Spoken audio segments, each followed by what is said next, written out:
Help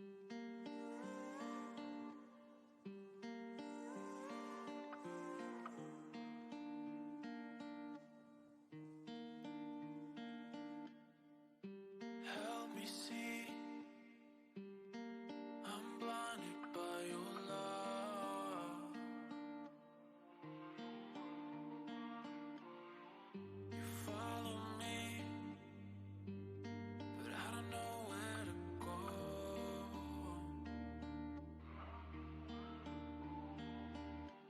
I see my feelings so true, but am I blinded by you?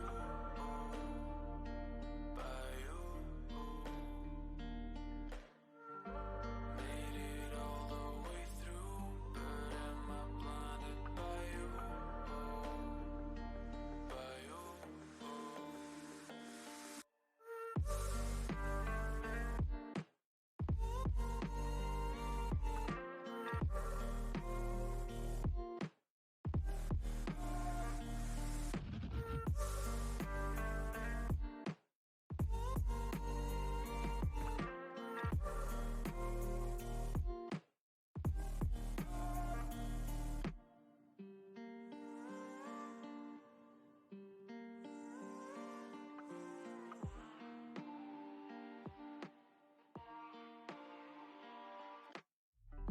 See through me,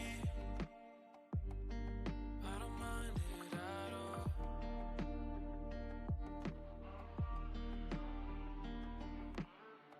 Make me believe that you're all that I know.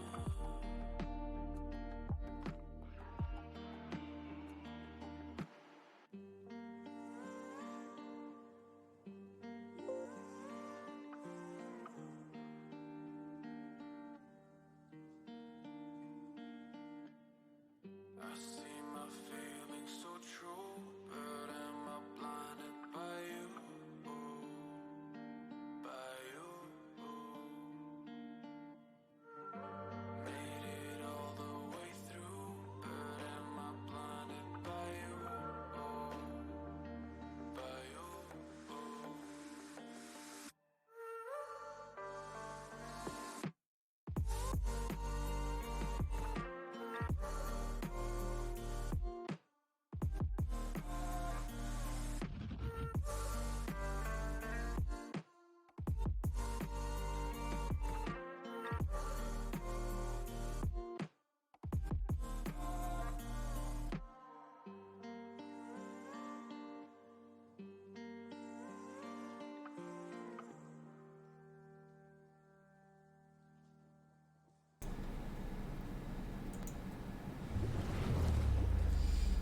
Hello, hello.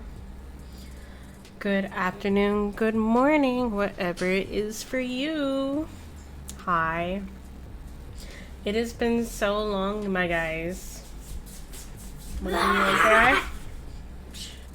Say hi. Hi, everybody. You gotta scooch in. My camera's smaller than Daddy's. Scooch. Scooch. Why is your camera so small? Because I'm tinier than Daddy. I don't take up as much space. And plus our house is probably a little tiny. Little tiny. A little tiny in here. Hi. Hi, everybody. Why are you so cute? It's I think it's so cute. You tell me now.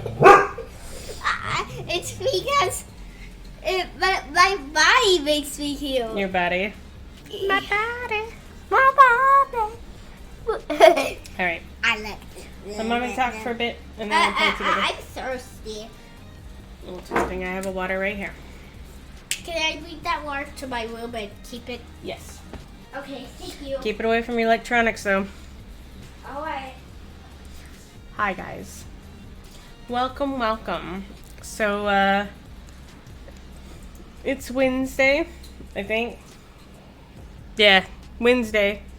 Which means I'm not wrong, and today is Wellness Wednesday. Wellness Wednesday is a brand new thing I'm trying out on my stream. Puppy, you creeping in the back. It's gonna be for subscribers only, so if you want to join in, you gotta be a subscriber. I do this to try to hopefully limit the trollness that's happening.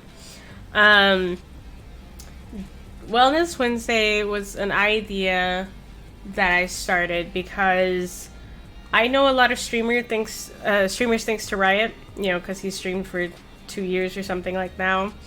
And all y'all be going through it, like mentally, like you guys, you got some struggles going on, and your mental health is just not there. And it didn't really feel like you guys had some place where you can just come and vent and talk about it. And like, so we're gonna try this out and see how this goes. But if it becomes too toxic or too attention seeking necessarily, where you're kind of overriding other people, we'll have to make some changes. But for right now, it's my first day, my first test with it, and we will see how it goes. Yeah, well, of course, if you're not a subscriber, you're welcome to watch and stuff, but, like, you cannot chat unless you're a subscriber. Like I said, it keeps down trolls and just people that just want to complain kind of thing, hopefully. Because I'm pretty serious about mental health here. My only rule thing, though, obviously, suicide and self-harm is a big issue with mental health. If you guys are going through that, I will suggest you go get help from a mental health professional. I am not a mental health professional. If you felt that way, that's fine to talk about, but if you're actively in those feelings modes, I will absolutely recommend you go talk to someone else. And depending on the subject matter and like how it goes, I may have to actually time you out. Just because we're not trying to... I'm trying to support people that have those feelings, but I'm not trying to enable either. Okay? So let's just be very clear about that. Suicidal jokes and things like that, I take that stuff very seriously when it comes to my stream. Like, I don't mess around. I've lost people actually to suicide, so I'm a bit of a stick in the mud when it comes to things like that. When it comes to my actual stream and stuff, I understand people make those kind of jokes in private. I'm guilty of that as well. But when it comes to my actual brand, I'm marking it down right now. I take that stuff very seriously. Because I don't know you. It's one thing to have a private joke between friends in private, but like, if you're a random streamer and you're coming in and you're like, I'm suicidal and stuff, I'm not gonna mess around. Like, that stuff's serious because I don't know you and I don't know if you're joking or if you're serious, so I have to treat it seriously. Okay, so today I'm gonna do some art and maybe play some Overwatch later. Those are both things where I can kind of focus more on chat than what I'm doing, so I can be involved in that regard. God, it feels so weird being back. I haven't been here in like a month or something. I don't know. I keep saying 2 weeks, but I don't think it's 2 weeks because my last raid was like a month ago. So I'm just fucked up, guys. Fucked up on my days. What's going on? It's just all one big blur right now. So let's see here. Where to start? As most of you guys know, Ryan and I have been MIA for a bit because we've been going through a flood. We've been talking about it since we're blue in the face, but since it's Wellness Wednesdays and my mental health's affected, guess what we're talking about again?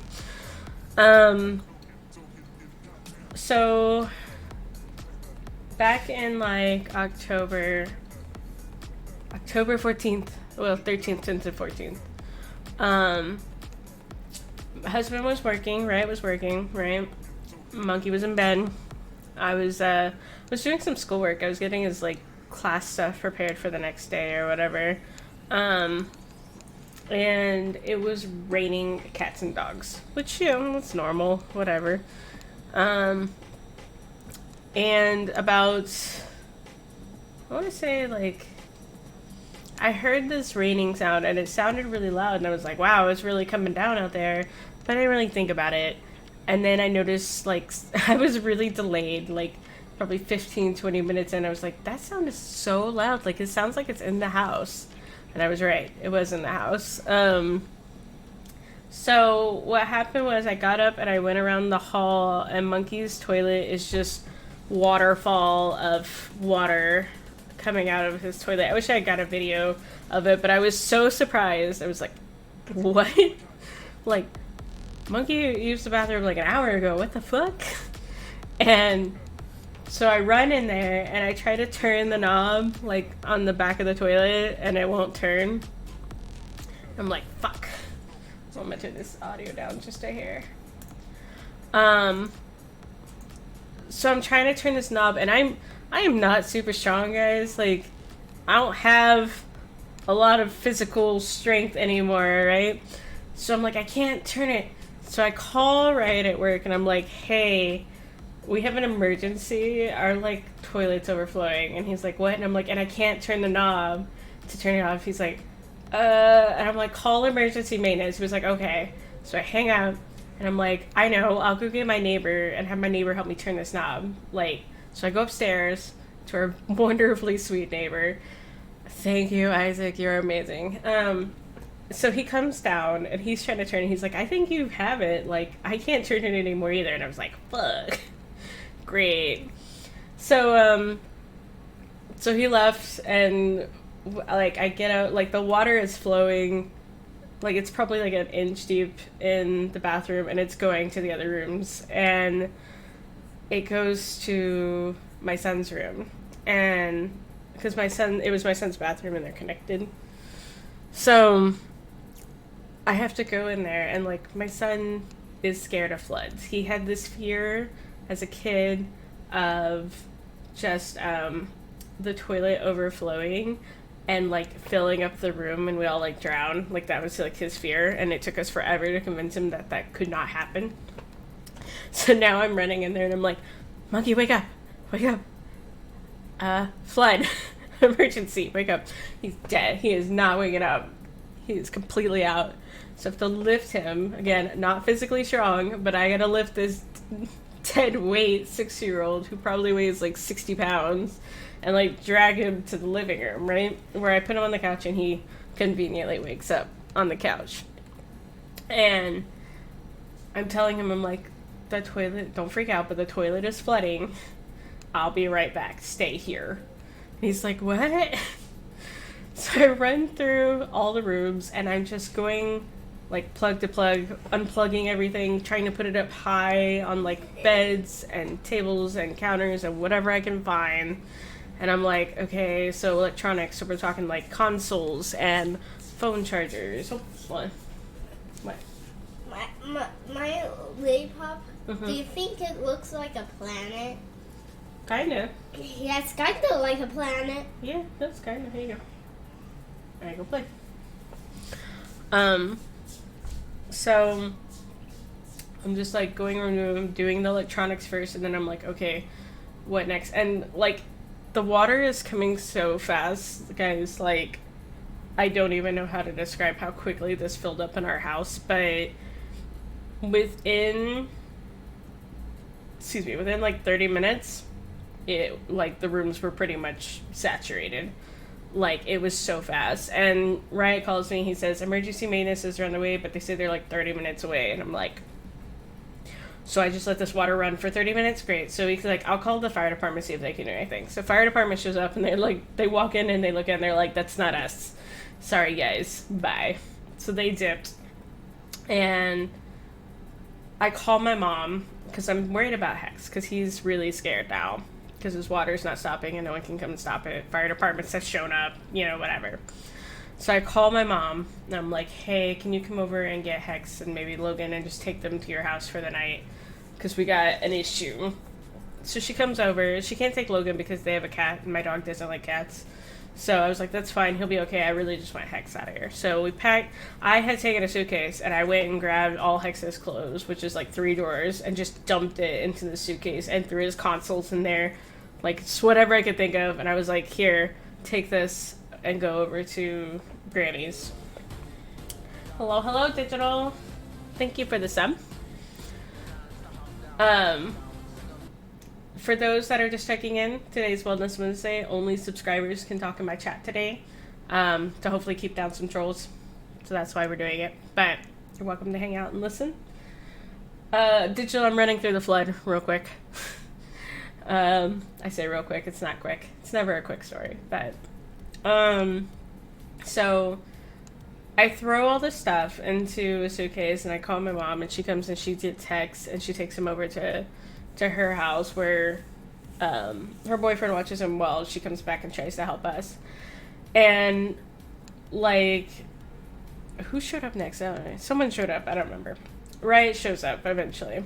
And I'm like, behold the toilet that is overflowing like a waterfall into our house. And by this point, it's been like 2 hours. Like, the water's just not stopping. And, so he's trying to call maintenance, trying to reach him, find out how far they are, because it's been well over 30 minutes. They're not answering, or they're like, oh, I'll be there soon when they do answer. And so we notice the water is spreading now. Like, our foundation was, like, at a slant from the bathroom. So, like, Hex's room held it all. And then the bathroom. And it kind of wasn't spreading to the rooms. Well, 3 hours of the toilet overflowing. Eventually, it's going to go to the other rooms. So we're trying to get his computer and stuff up. We're trying to get, like, any other important things up off the floor. Like, because it's spreading now down the hall into the living room. Water is starting to come up through our tubs. Our other bathroom, like, is bad.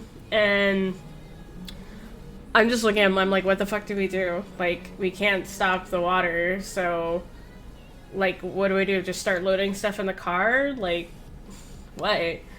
So finally, maintenance shows up.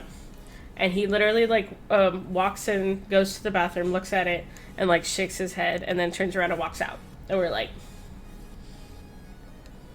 what does that mean? So he goes outside and you hear him doing like the like snake in the pipe like sound, and the water stops, and we're like, oh, thank God he stopped it. Cool. And then he comes back in, looks at it some more, goes back out. He just does this like over and over, and it starts raining again. Guess what? Water starts coming back up our toilet again, so it starts all over again. And he comes in very broken English and he says, call the carpet guy and call somebody. And we said, okay. So the carpet guy shows up, and I've seen him before. He's a very nice guy. I don't know his name, but he's super sweet. And he walks in and he like looks at our floor. And our floor, to give you an idea, this water has been flowing for 3 hours into our apartment. It is probably like, when I step down, it is covering my feet. Like, that's how deep of water was in our place. And he looks at me and he's like, what the fuck am I supposed to do here? And we're like, that's what I said.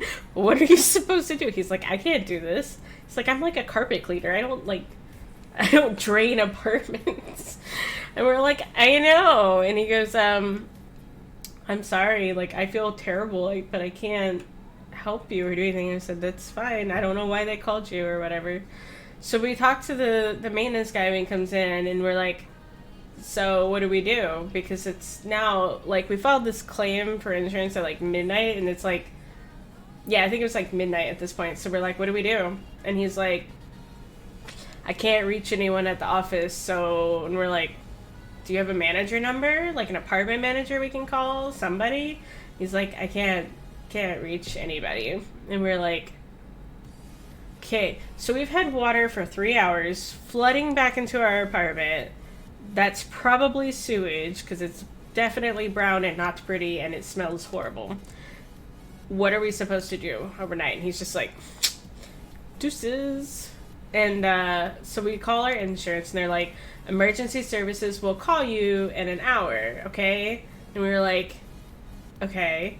So we wait, we're like, we can wait an hour, probably. And so we're like kind of just going around picking stuff up off the ground and making sure, like, nothing's really valuable is getting lost. Trying our best, assessing the damage, essentially. And nobody calls us in an hour. So we wait another hour. Nobody calls us. It's 2 a.m.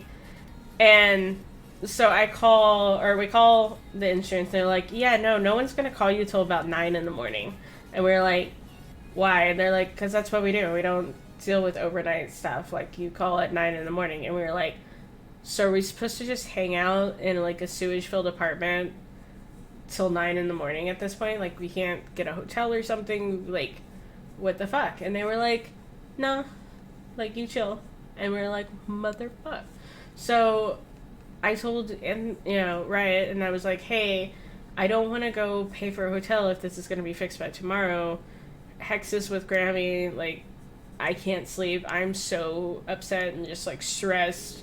Like, there's no way I'm sleeping. And I was like, plus we have the dog, and there's no one that can take the dog because they'll have cats, or whatever. So we end up just hanging out on our couch, which is, like, the only dry spot in our whole apartment. And we're just, like, watching our stuff disintegrate because we can't do anything about it. We can't take it anywhere. We can't get a storage unit in the middle of the night, or whatever. So finally 9 o'clock comes around and we get a hold of the insurance, and they were like, okay, cool. The person you need to talk to is not going to be there at like 10 or whatever, because it's 9 north, south, east, west coast time.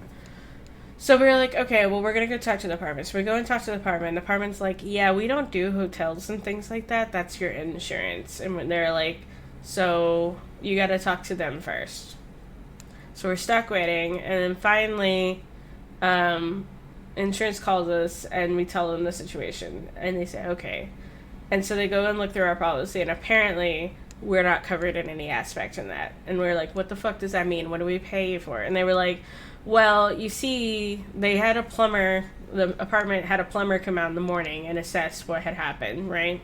And we get told that basically there's a restriction in the pipe somewhere and rainwater had backflowed up through our pipe. So it wasn't sewage, it was rainwater. And I was like, really? Because it fucking smells like sewage. But okay. They said because it's not sewage, it's a natural cause. Insurance doesn't have to pay for shit. That's on the apartment. Apartment doesn't cover hotels and things like that. So they could offer you a new apartment, but guess what? None of them is going to be ready for a week. And so we're like, so what are we supposed to do for a week? And they were like, good luck. Hope you got some friends. And we were like, what the fuck? No, we don't have friends. Like, we have friends, but they have animals and things. We can't take our dog to them or it will attack them and, hurt them. And we were like, we also have a 6-year-old that, sorry, people can't watch during the day and whatnot, like, because it's about to be the weekend. So, like, it was just calls and phone calls all throughout the day and just more and more bad news, like, every time we got a call. The insurance was like, we don't even pay for the damages you received because that's flood insurance and that's done by someone else, not even us. Like, that's a whole nother insurance you're supposed to have. And I'm like, I've never heard of that, but okay. Which, yes, I've looked it up, it's true. But, like, I was never informed as a renter to anything that was a thing. And I was just pissed. Like, I was just like, fine, I don't care about material things so much, but I don't have a safe place to live right now. And they're like, yeah, your place is a biohazard and you shouldn't be there. Like, yeah, I know. I'm getting dizzy and I'm getting sick because of the smell. Like, the fuck. So, they, and, like, at this time, it's like mid-month. My husband maybe has $100 in the bank. Like, that's it. Like, so I call my son out of school for the next 2 days because I was like, there's no way I can even get you clean clothes to get you to school right now. And the apartment says the reason the carpet people can't come in and clean is because we have too much stuff, which is bullshit. Absolute bullshit. And we were like, because most of our stuff is up off the floor at this point, like, or else it would be lost. So we just basically say, okay, so we need a place to live for a week and we need somewhere to put our stuff because they won't come in and clean or do anything until we move our stuff.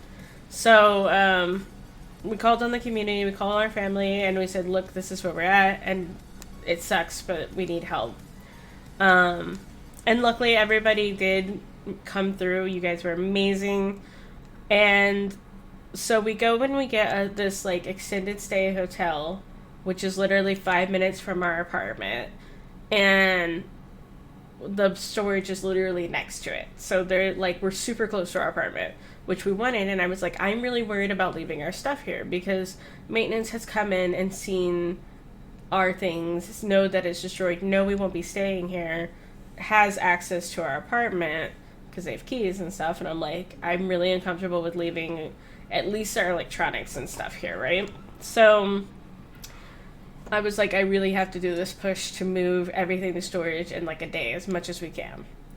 And we had very minimal people available to help. Luckily, I had my friend's boyfriend came over and helped. My best friend came and helped. And packing in a sewage-filled apartment is very strange. Like, you don't think about it, but like when you pack, you get a cardboard box, you throw your shit in there, put the newspaper on top, wrap it up, and go. Well, if your whole carpet is flooded, you can't do that. You have to get plastic tubs. You can't use cardboard because it'll soak that up immediately. You have to get plastic tubs. You have to wipe everything down as you put it away, and then you have to wipe the tub down, and then, take it outside or whatever. So you can't get it too heavy. There's just so many restrictions you don't think about when you're packing, a flood-filled apartment. And it took us to get our entire place packed up 3 days of just solid working because of the amount of cleaning you had to do at the same time. Plus, you're taking pictures in case insurance changes their mind or something. So you're taking pictures of damages. You're trying to find a way to eat and just find something clean to wear and clean to do. Trying to not get sick.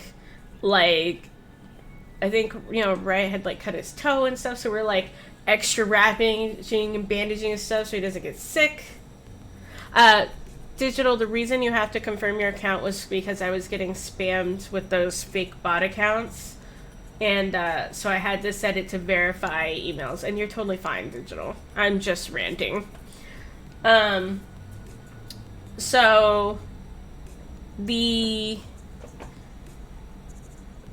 it took, like I said, it took 3 days solid to get everything packed and moved to storage. And we had to call on a friend who had a truck for the really heavy stuff. I'm so grateful. We wouldn't have made it. We would not have made it with our friends. All our stuff would be lost because every day that stuff stayed in there, it got more and more mildewy. It retained the smell. And the smell got worse every day. I don't care. They can tell me till they're blue in the face it wasn't sewage. They said, no, see, it was rainwater, so it's pet feces and piss. And I'm like, that doesn't help. That's not healthy. That's not safe for my 6-year-old or my dog. What the fuck? I cannot describe to you the smell that you had and the amount of just grossness you had to deal with. And the water was standing in our apartment still. By day 3, there was still standing water in our apartment. It didn't drain. It just stayed there stagnant. So you had flies everywhere. You had mosquitoes and stuff. You had, just mysterious fluids and liquids and things all over your stuff. So most of our furniture was wood because we were, not a rich person. We can't really afford a lot of stuff. So we had a lot of cheap hand-me-downs, things like that. And it immediately soaked up all the water. So everything was just a loss, furniture-wise, really. The only things that really survived were, our desk and our beds because they were on metal frames. And, Monkey lost so much. Hold on, I think I got pictures here. Hold on.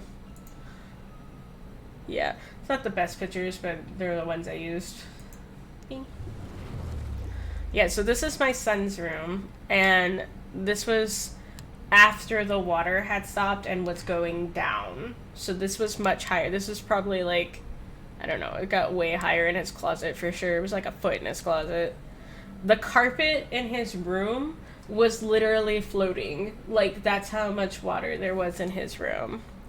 So all his blankets were on the floor. They were lost. Some toys, some books. the toilet started foaming for some reason. We still don't know why. That was like hour 3. But the water, that's about how high the water got in here and into the hall. And then we don't know what that is. Dirt, poop, we don't know.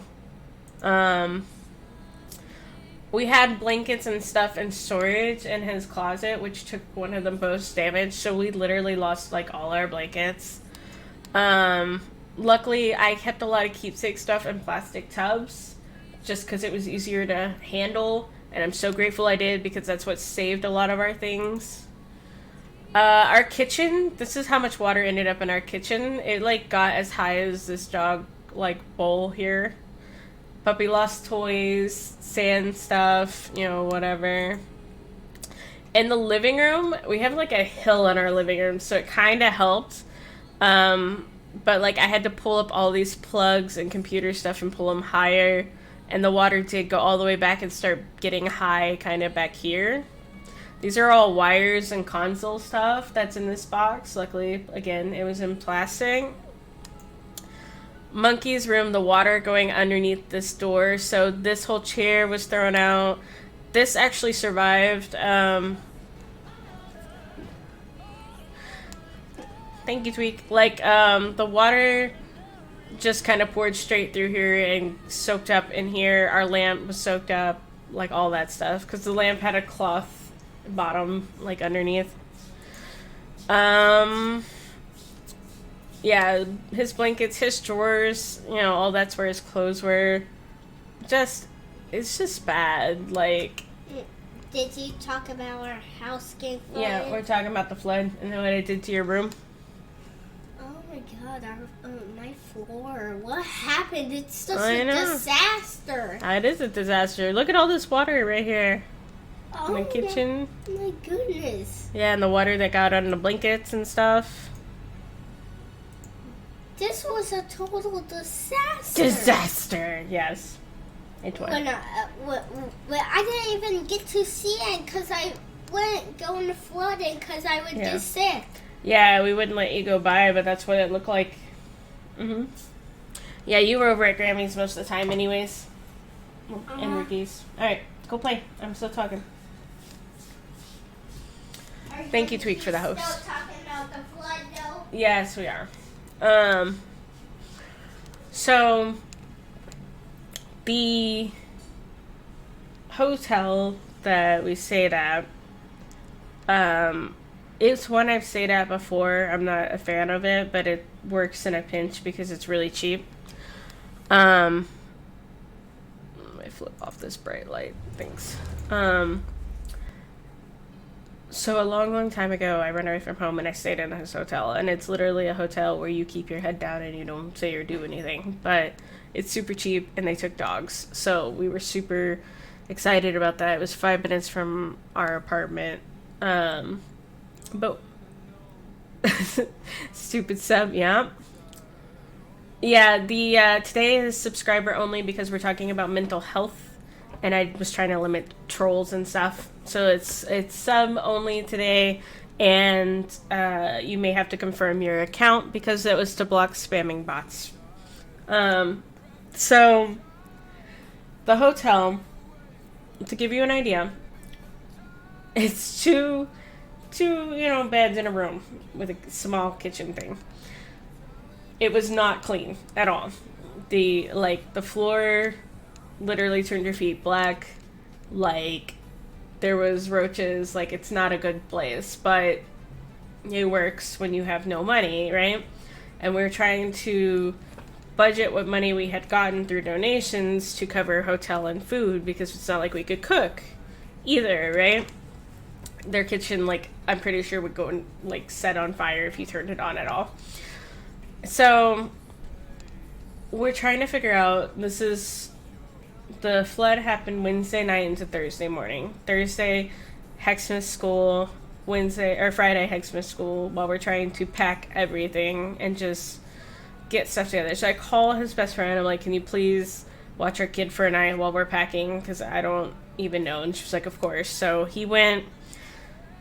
he's pretty scared at this point at the flood. He doesn't know what's happening, and like we had to bring him back and have him sit on the couch while we packed because there was no one to watch him.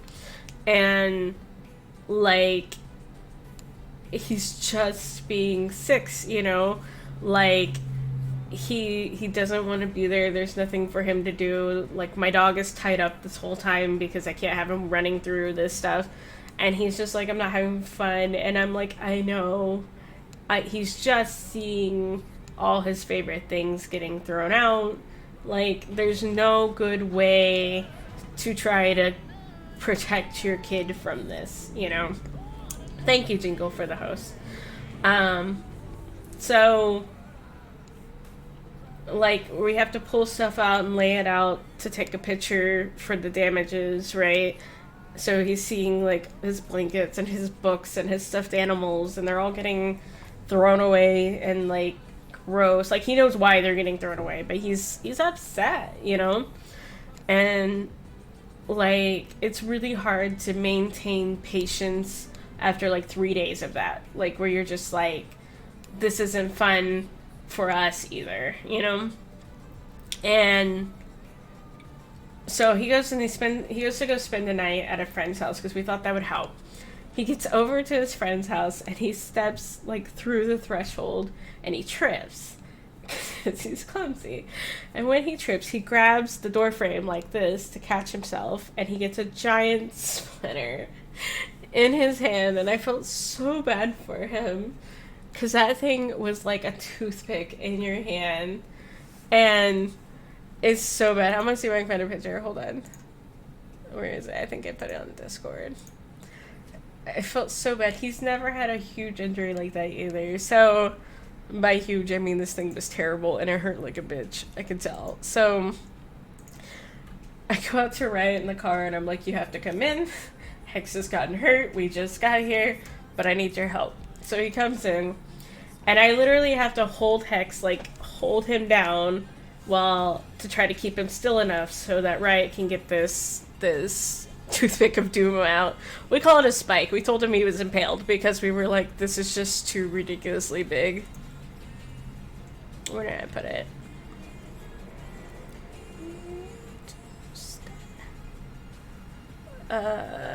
Where did I put it? General chat?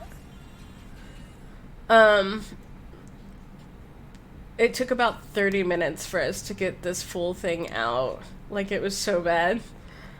I felt so bad for him, but he was okay afterwards, and he, like, calmed down. Yeah, here we go. So, this is about, like, it's probably actually about this long, right about here, but it snapped off trying to pull this out. So, this is about, like, half of it, basically. And he had this big old scar, like, on his hand, like, oh my god. So we get him to stay, and I warned the mother. I was like, I do not know how he's gonna be, if he's gonna be okay, if he's gonna be stressed. Like, he's been through it, right? She's really good about stuff like that. She was like, I got you, right?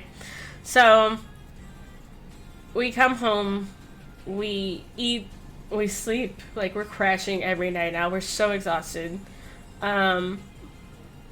And the next day we, make plans to pick him up and bring him back. It's the last day of our packing, I think, yeah. I think it's like Sunday now. And I'm trying to get him back to school for Monday because he's already missed a lot of days from being sick and stuff. So we, by Sunday we managed to get everything out, wiped down, put away, whatever, right? And that night, Hex starts getting bit by something in the hotel, and we don't know what. My son has an extreme reaction to bug bites. Like, he swells really bad. He doesn't really swell here, but he, like, swells in, like, the limbs and stuff. So he starts getting bit, and I'll show you, like, he got bit right here, and it started to go up his leg to here. And then he got bit, I think he actually got bit twice right here. but it was going up his arm, and it was puffy, like super puffy. And we were like, fuck. Because when our son gets bit and you have to go get him like a shot at the hospital, like for it or whatever, a steroid shot or whatever, it's like $2,000. So we try to deal with it at home first if we can, because you're there for like a 4-hour wait and then you pay 2 hours. Like, it's just not something we needed right now. But luckily he was already on antibiotics for his ear infections he had, and he had we had Benadryl and stuff. We always keep it with us for situations like this. So he got okay. Like, it went down and we were like, oh, thank God. So when we talked to the apartment, we can't talk to anybody till Monday. So when we finally talked to the apartment, they're like, so the first floor apartment we promised you that we said we would get you, yeah, it's got water damage in the plugs, so we have to get a permit to fix that. We can't just fix it as is. And they go, so we don't actually have any place for you until Friday. So a whole, like, week or whatever type thing. No, excuse me, I'm telling you wrong. We were told the apartment would be ready on Friday. They found more damage. So then they said to fix that with the permit would take another 2 to 3 weeks. So all together we'd be about 3 weeks we would have to pay for a hotel, which I think we were paying close to $600 for 1 week in the hotel. And we were like, what? We don't have credit cards. We can't do that. Like, we can't afford that. My body does that too. Since I got older, it sounds bad. Like, it's like your immune system flips the fuck out every little thing, right? That's what we're hoping. We're hoping it's better when he's older. So Riot just kept bothering them, and finally they said, oh, but we have a second floor apartment that you could move into right away, like the next day. And the only reason we haven't done a second floor apartment, we used to have a second floor apartment a long time ago, and we got a first floor because my back was getting worse, and it's really hard for me to do the stairs.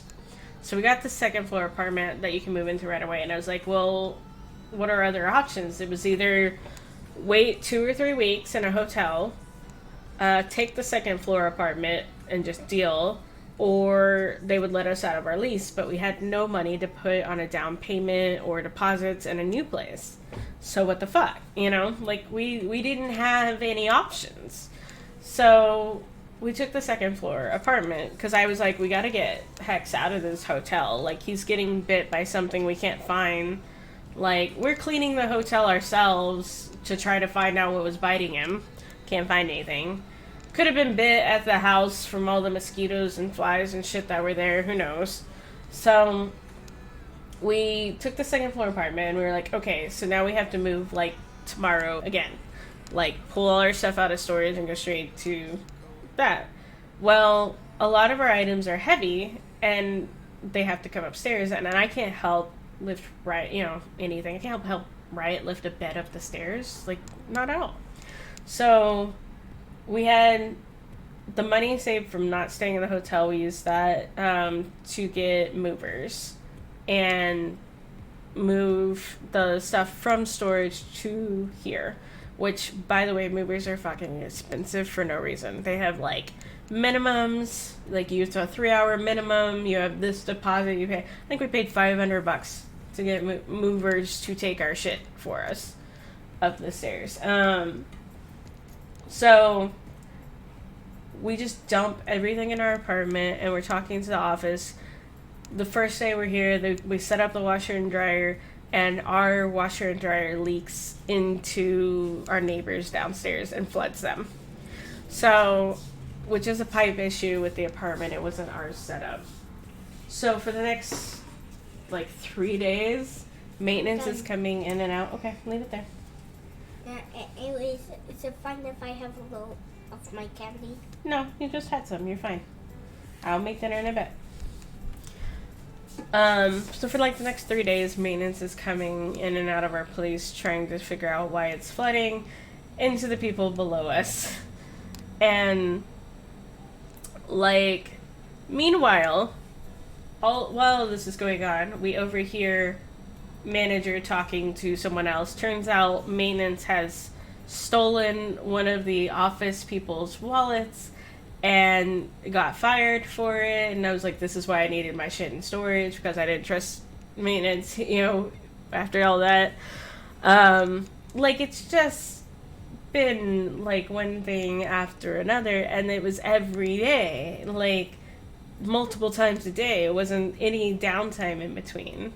And so when we got everything up and we got moved, like, unpacking is much slower than packing because there's no mildew you have to get through, whatever. And it's when Riot's available, because Riot had to get back to work. He had already missed like a whole week's worth of work, essentially, because he had to help us pack and take everything to storage. And it's just something. So I call the school, I call Hex's school, and I call his counselor, and I tell her what's going on. And I was like, look, I have no idea how Hex is going to do in school, but this is a big deal for him, and I need y'all to try to, like, keep an eye on him and just let me know if he has any behavioral issues so we can try to work on it.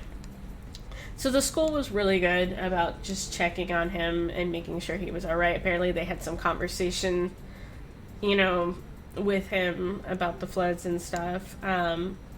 So we get everything kind of moved in and, like, our beds set up, basically, and stuff. And for the next week, Hex does not sleep well. He wakes up every night, probably twice a night. And for every little thing, whatever, weird sound, thirsty, just whatever. Like, he's not a kid that wakes up through the night, but since this, he wakes up through the night. And comes and gets me, and just, he's obviously not doing okay. He's in school. They said he fell asleep in school sometimes. Like, he is tired and just unfocused and stuff. And, like, as a mom, it's really frustrating because you're like, what else can I do? I can't help him through this. This is just something he's experienced, and time has to pass. And, like, when I'm talking to his teacher, he had missed some work, and she said it was online. Well, we couldn't even get the internet set up here for, like, I don't know, like, nearly a week. It was about a week from the time the flood happened before we were set back up here. And welcome to everyone's favorite game show, The Shitstorm, starring Riot and Queen. I did not sign the waiver for this, alright? So when I get onto his schoolwork, he has like 21 assignments. Like, he's way behind in his schoolwork. And we get a notice from the school that they're putting him in an intervention group, which is basically like extra tutoring help because they're behind, kind of thing, or they're having trouble. So I talked to his teacher, and I'm like, look, he's waking up every night. He's having problems here at home. And she was like, yeah, I noticed, because he's, like, having these issues at school. And then he started having issues with kids at school. Like, some kid called him a loser. And then, like, some other kids said that he hit somebody, which he's like, I didn't hit anybody. I don't know what they're talking about. And then somebody said that Hex called somebody a loser. Like, it was like every day he was coming home from school with a problem. And I was like, So I was like, I can't stream. I can't even focus. I can't do anything. I need to focus on Hex. I gotta get him caught up. I gotta get him okay. Forget everything else. Hi, Nam. Thank you for subbing. Again. You're fine, honey. I'm just going through the flood. Just reiterating the world. So, I was explaining that about Hex and how he was adjusting the flood and stuff, and how when we got moved in and we got internet set up, we found out he was way, way behind. He was way, way behind in his schoolwork, and he was having all these problems in school. So I was just like, I can't stream. I gotta focus on Hex for a bit. So I would notice that the days Riot was here at night when Hex went to bed, he was better. But nights where Riot was working late or he wasn't here, I don't have a shout out thing. Actually, well, I can do it manually. Hold on. Where is it? Hold on.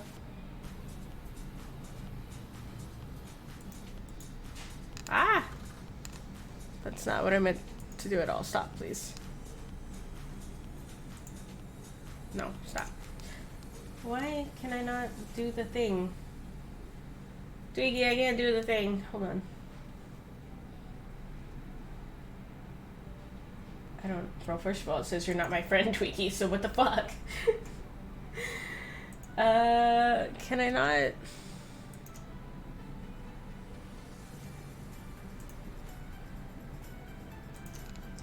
So, funny enough, I actually don't know how to promote to mod yet, because I've never had a mod.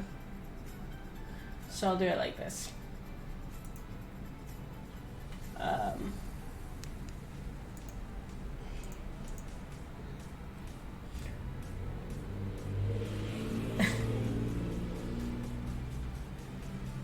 I can't even make your thing go away, what the fuck?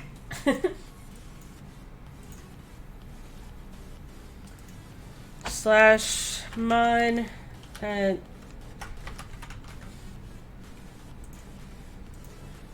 like that. Did it work? Are you now a mod, Tweak?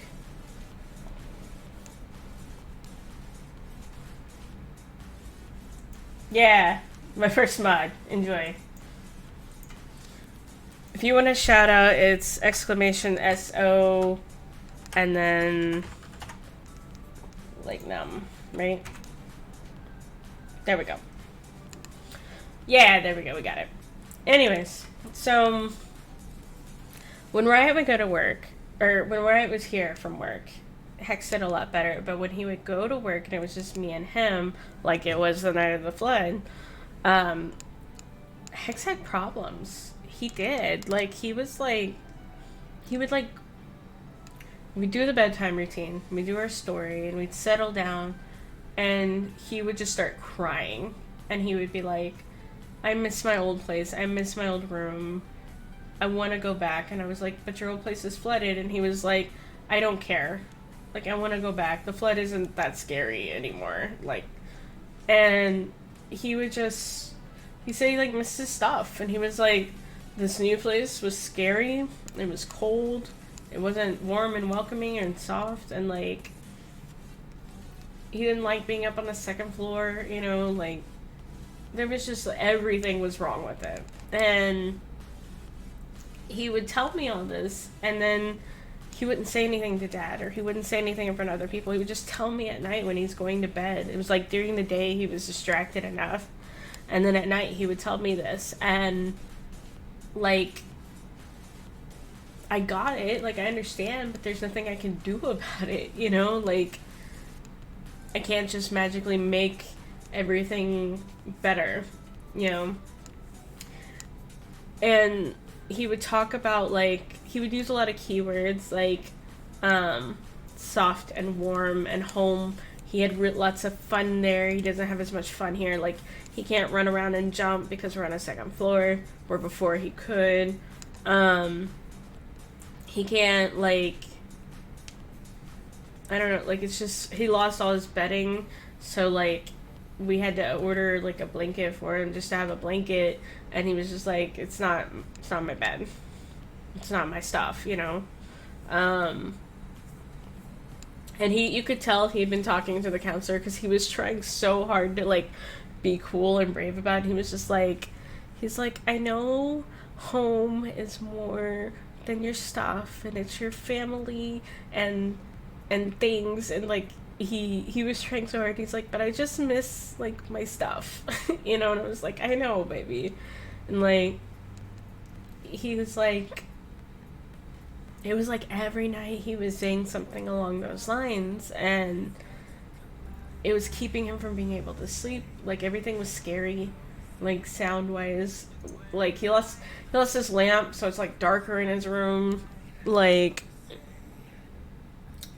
I'd have to, you know, check for monsters every night. Like, I don't know, it's just, like, all sorts of stuff. And like, we would tell him, like, we have all these plans to help you, you know, to get things back to normal, to get things fun and warm and soft, but we don't have money for it right now, so we have to be patient, and we're gonna work towards that. And he helped pick out his new room and, like, all that stuff, and, like, that's cool, but it's not here, so he's not understanding, because I keep forgetting he's just 6, you know?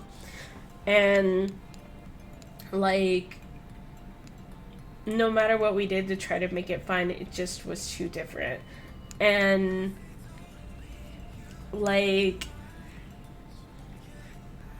basically at this point, we're just at the point of just, like, you gotta wait. I know it's hard, but you just gotta wait, and we're gonna try to make it as fun as possible and stuff. And, he, like, I don't think he really accepted it, but it's kind of like you have no choice, you know? And I know for him, this is, like, the first trauma he's, like, been through, like, serious trauma, like, thing. And, like, I mean, I can understand it because we're having it on an adult level. Like, me and Riot, like, when we hear water now running, we're like, where's that coming from? Is that our neighbors? Is that us?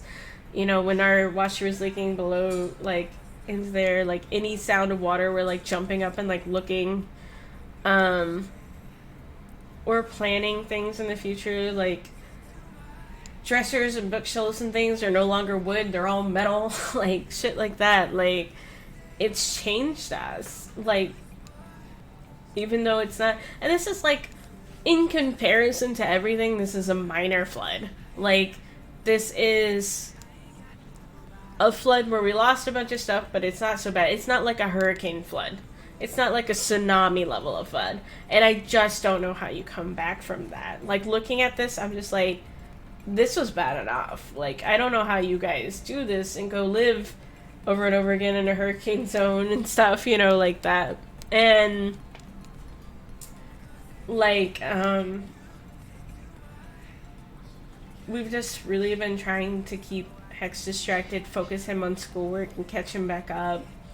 He is slowly catching back up. We got his school online assignments caught up, and then he's been working on his reading so he can catch up with his reading class and hopefully move up in his intervention at school. But it's just been really a pain, and, like, Riot's been working, you know, since trying to make up funds and stuff, but, like, with Halloween and stuff, like, he's not making it, you know? And he keeps going, well, should I change jobs? Should I do this? And I was like, if you change jobs, we have to go X amount of time without pay. Like, you can't do that. Plus, we have no way to get Hex to school and back. Like, there's so many factors that you just feel stuck.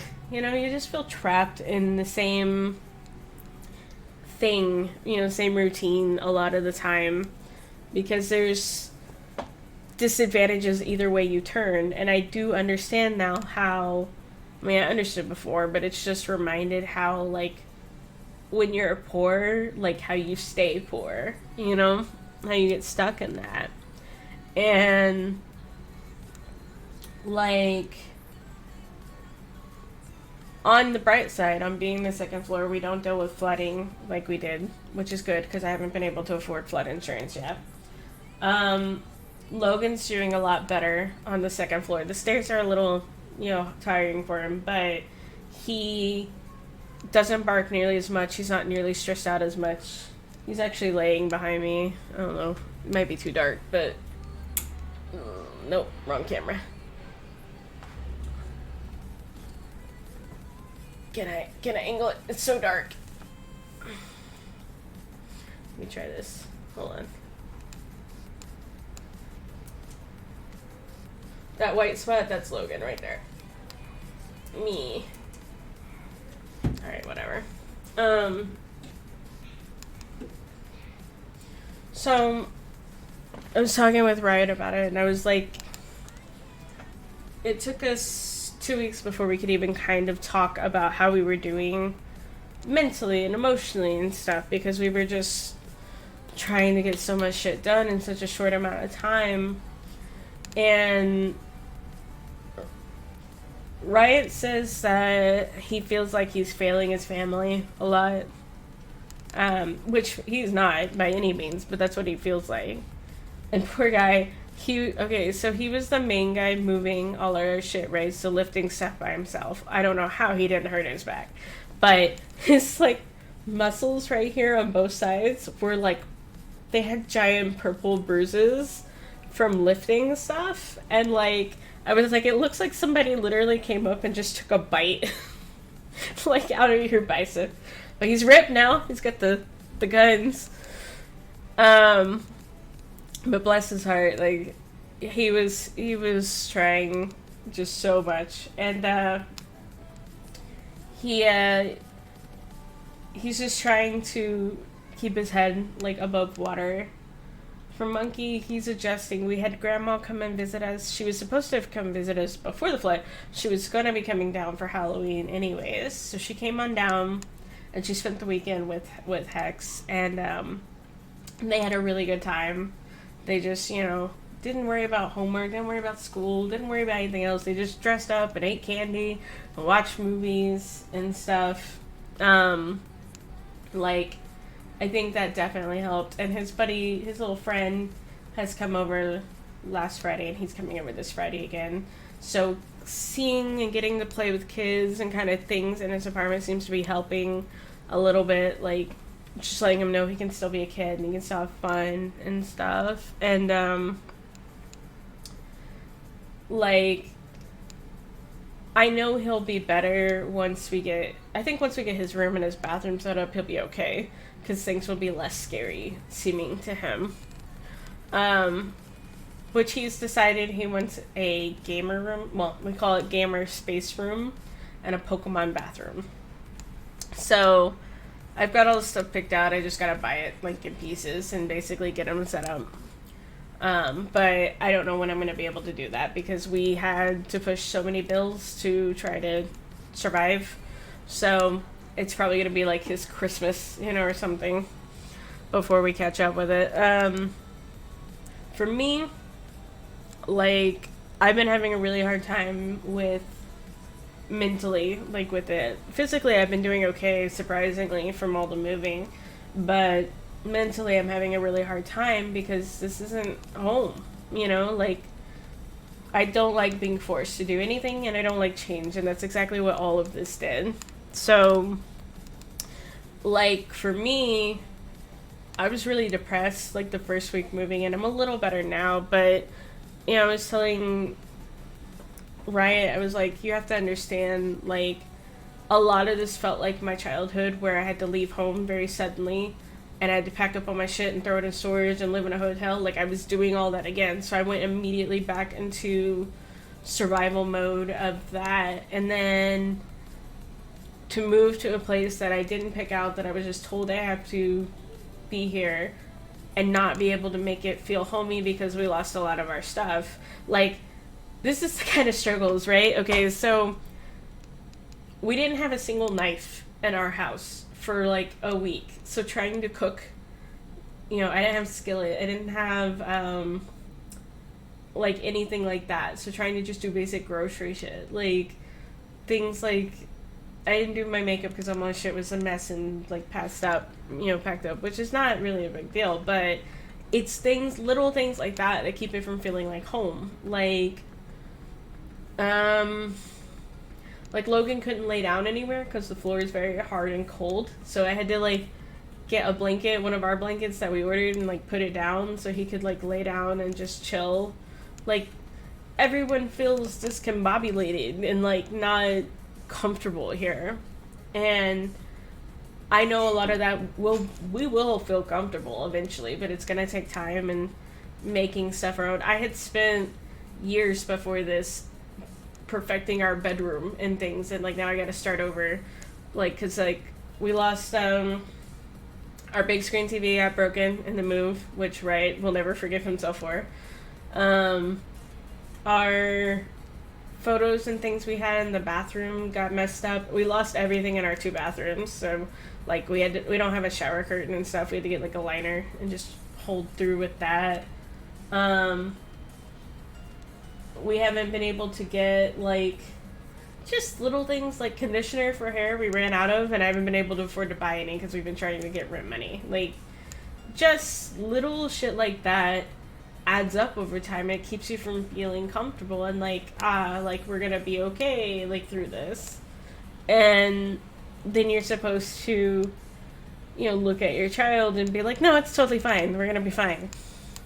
Like, I'm cranky, I'm depressed, I'm angry too. And you know, we talk about that with Hex. Like, we tell him, we're like, we feel like you do, but we're doing what we can to make it better, you know, kind of thing.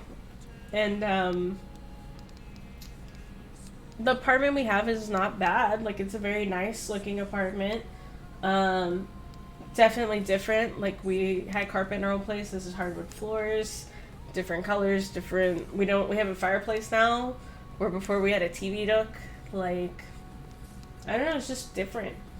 But it's not a bad apartment. It's really quiet. We're right off the main roads. We can get to where we need to. It's definitely safe feeling, at least. Just not warm yet, not home yet. And that's just going to take time.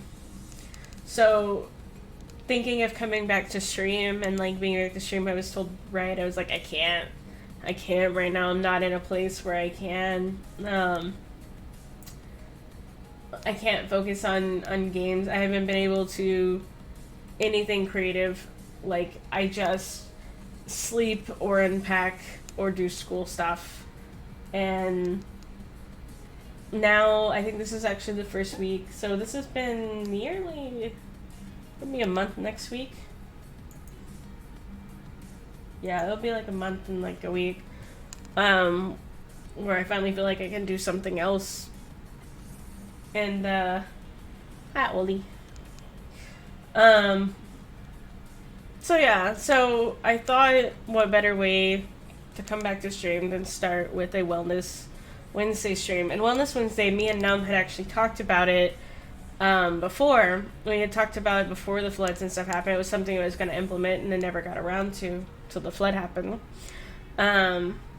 Where I was noticing a lot of my streamer friends were having a lot of mental health issues. You know, they were struggling out there in the world, and they didn't really have anywhere they could go and talk about other than their own stream. So I wanted to make a place where we could all come and talk about and be honest about how we're doing. And I made it subscriber only so that, you know, hopefully trolls and stuff wouldn't be as big an issue. So on Wednesdays currently, we're going to try this for a few weeks and see how it goes. But on Wednesdays, it'll be subscriber-only chats and people can come and talk. I know Num's been struggling. I know Filthy's been struggling, you know, or whatever. So I decided I'd talk about the flood to open up the, you know, where we are mentally and stuff. I am by no means an actual mental health professional. And I mentioned early in the stream, but I will say it again, if you are suicidal or along those lines, we will take it very seriously here. We will not, you know, not encourage that. You can talk about it, but we're not going to be enabling and encouraging those type of things. Need a Riot flexing his guns and man, his guns, man, they're not bad looking right now. Let me just say, one of the advantages in all of this. He'd probably do something lame. You told him to flex his guns for remote, he'd probably do like the pew pew. Oh my god, so during all this flood stuff, right? Hex got some serious life lessons real fast. Because we went to the gas station, right? And while we're there, these two guys are talking, and one guy comes and bangs on the cashier's window, and she looks at him and he's like, put him up, you know, right? And so they get into it. They start arguing and fighting. So me and Riot are like, we're gonna go. So we drive off to another gas station, and Hex is like, why did we leave? Why did we go from one gas station to another? And we were like, well, you see, there was two people that weren't being very nice to each other. And he was like, what were they doing? I was like, well, and I was just like, you know what? Let's get some life lessons right now. Here we go. So I was like, okay, Hex, I'm going to show you something, and you cannot repeat this ever. And he was like, okay. And I was like, you see this symbol? And he was like, yeah. And I was like, it's a gun symbol. And I was like, don't you ever fucking make this symbol. Like, don't you do it. And don't you ever say you'll do it, and don't talk about weapons or none of that. And I go, but this one guy was making the symbol at a girl, and they were going to fight, and we didn't want to be a part of that, so we left. And he was like, okay. And then, there was another girl, another gas station, where this lady was standing outside smoking and talking to herself. Obviously, not okay mentally or whatever, but she was just talking to herself. And Hex was like, what the fuck? Like, why is she talking to herself? And I was like, well, here we go. I was like, this is why we don't leave the house. I have to explain too much. So we go outside, or we go in there, and it's like, okay. And I was like, you see how she's talking to herself, and you see the way she's dressed and how she looks? He was like, yeah. And I was like, okay. So some people are born with their brains a little different than us. And I go, some people, they see and hear things that aren't really there, but they think they're real because they're in their heads. And I was like, this lady seems to have that. And I said, most people are pretty scared of people like that, and they treat them badly because they don't understand. And I go, but there's nothing wrong with people like that. It's just that's the way they were born. And I said, so you might see people making fun of like her or how she's dressed or how she's acting. And I go, but we don't do that. We treat our people very nicely because it's not their fault, you know, and stuff. So we had to have this whole conversation about how people can end up homeless that way and be mistreated that way. And I was just like, bro, it was like 7 a.m. I'm just getting some donuts to go pack up my shit in a waterlogged house. So what the fuck? Like, I'm not ready for this. This wasn't the day, but it's the day now. It's so bad. We didn't do the D&D one just because I didn't feel like trying to introduce something so new. Now, his actual buddy, Ricky, that he plays with all the time, he's a year older than Hex, and he actually does play D&D. So I think that might be something we try to slip in the future, but I didn't want to start it just yet because we didn't have a way to, like, get him to a D&D session and stuff. I don't play D&D. I'm really bad. I don't do that. And Riot just hasn't had time. But he does seem to be doing better right now. He's sleeping through the night, at least this week so far. And he does seem to be adjusting a little bit more. I was gonna see if I think I had a video. Yeah, kinda. This is a few days later. This isn't the day of the flood, I think. I don't think it's the day of the flood. Yeah, so we were vlogging from the house, but this is how we were packing. The water was still up to about here, where this, like, wall piece was. But all of this was trash. That was our friend that was helping. This is all trash stuff from the water. We're in rain boots and shit because it was just really bad. I'm trying to jump to... I'm explaining everything again. Yeah, let's see. I think I did a tour. Yeah. So all this was lost. This was actually kind of drying up, so this was not the first day. And it just squishes as you walk. All the blankets that we lost.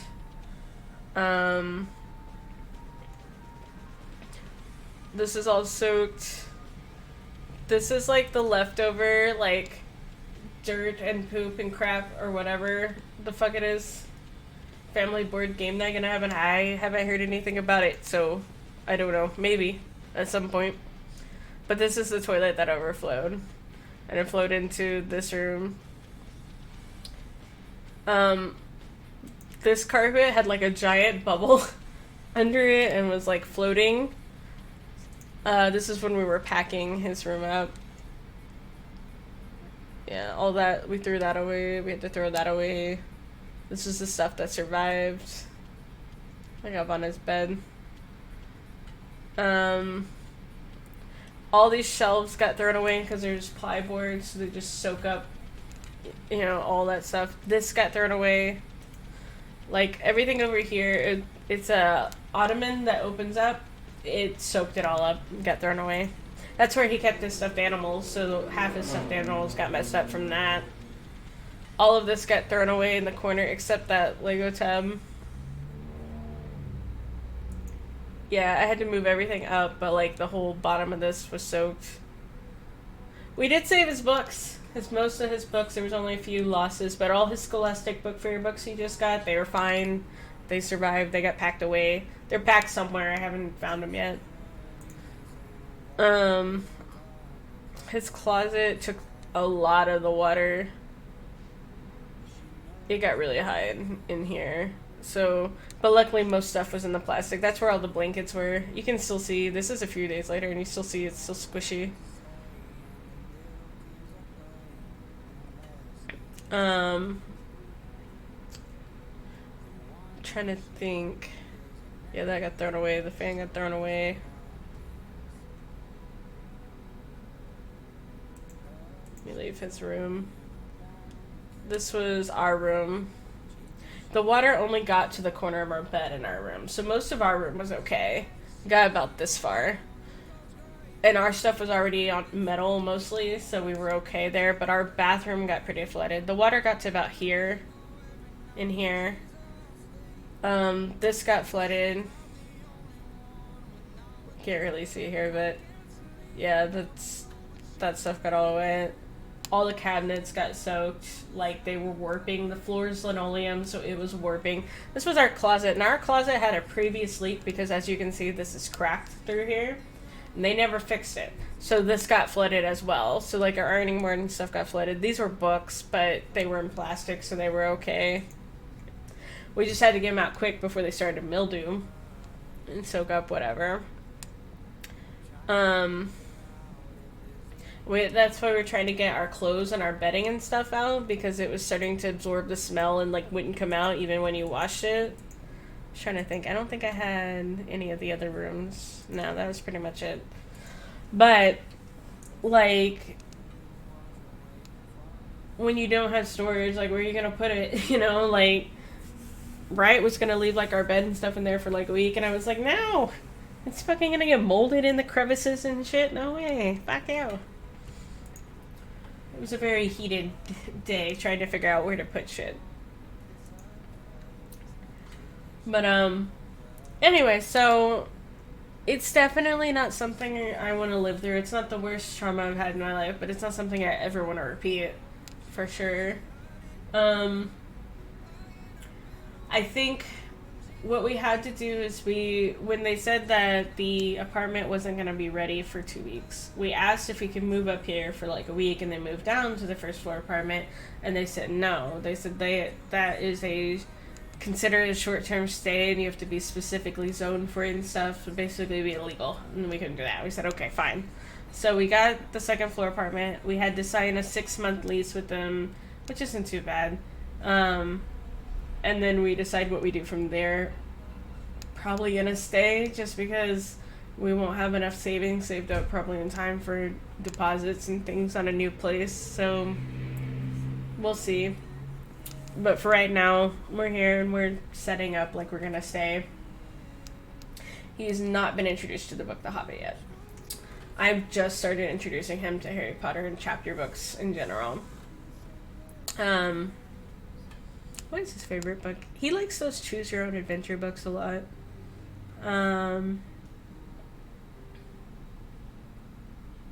Which are, of course, the books that got lost in the flood. Because, you know, they were on the floor. But he has not been introduced to any of those big epic saga things yet, really, other than Harry Potter. And he hasn't really taken to him yet. He's more of a short-term goal guy. I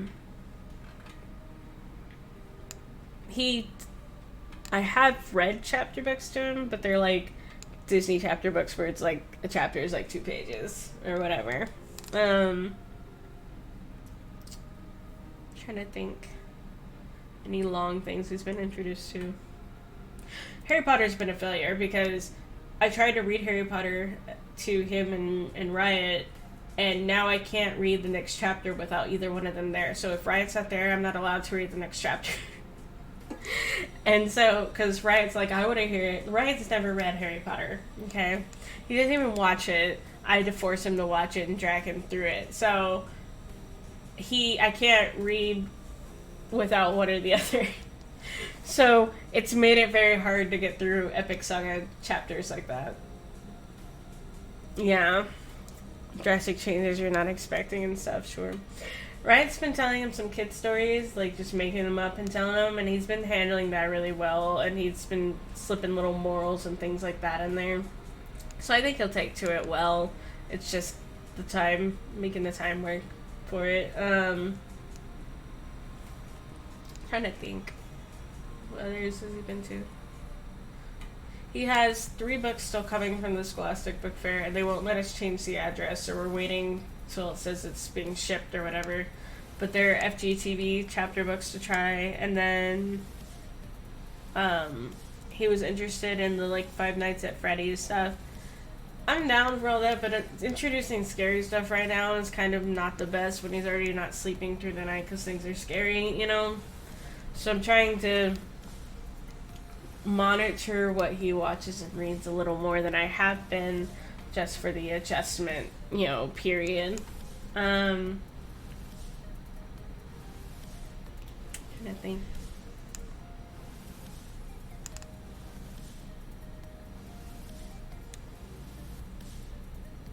I don't know. Anyways, some friends of his have been really nice. They gave him some stuffed animals and things, so he was like, "Oh, that's really sweet," you know, and he's adjusting like to it. Trying to think. He's got his game system set up. Nessie's been saved and returned to him. He doesn't really want to spend time in his room. Like, he has very little time that he wants to spend in his room, and he wants to hang out with us all the time right now. So we're trying to make it comfortable so that he'll want to stay in there. So in that big ottoman that held the animals was all Hex's Build-A-Bear animals, and he had tons, okay? He had all the superheroes, he had the Pokemon ones, you know, whatever. And they make sounds, you know, like they had the little sounds, just squeeze the foot, it says the thing. So he had Bulbasaur was one of them that got soaked, and the water got in the sound thing, and it fried it. So Bulbasaur would, like, while we're cleaning, you would just hear bah, bah, bah, bah, bah, like possessed shit. And like we were like, this is so fucking scary. And like we couldn't figure out at first what it was, and then we finally figured it out. But it was him and like a couple of Spider-Man ones got damaged too, and they would just make loud beeping noise, steady, like it was so bad. It was bad. Like, there was no saving. It was way more soaked than Nessie was, Tweaky. Like, it was like you picked it up and, like, fountains came off of it. Like,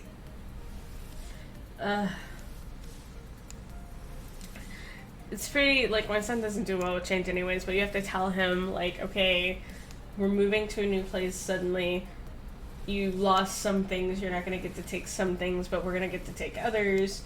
No one's dying. Like, he thought we were all gonna die. We were gonna lose all our stuff forever. Like, all of that was just really hard to get through to him. That, like, no, it's not that bad, but it's definitely gonna be different, and it's gonna be different really fast. And, like, I don't know. We suspect, well, I don't know if I suspect that Hex might be on the spectrum a little bit. Like, just when it comes to tactile things, like things that are like change is really hard for him. Things are done a certain way in a certain order, and they don't change very often. And he, like I said, he's really into the tactile stuff. So like soft and warm things. He had like 10 blankets. Like, he's just super focused on those a little more so than a normal person, in my opinion. And so all of this was really hard to accept and hard changes, and he's been very resistant to those changes, you know. My mom took a lot of our stuff and washed it. She saved some of his animals, the clothes, things like that. I don't know, it's just, he's not officially on the spectrum. He hasn't been diagnosed or anything. This is just my suspicions, you know, kind of thing. But I don't know. His adjustments, man, they've been rough, and they've been at the forefront of my focus lately. I opened this to paint something, and then I didn't paint anything.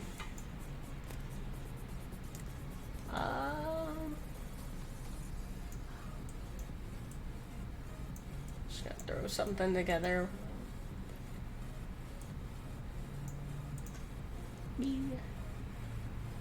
I'm so rusty with painting. I haven't painted in so long. I don't even know. Oh, we had Halloween, right? So this was our Halloween photos.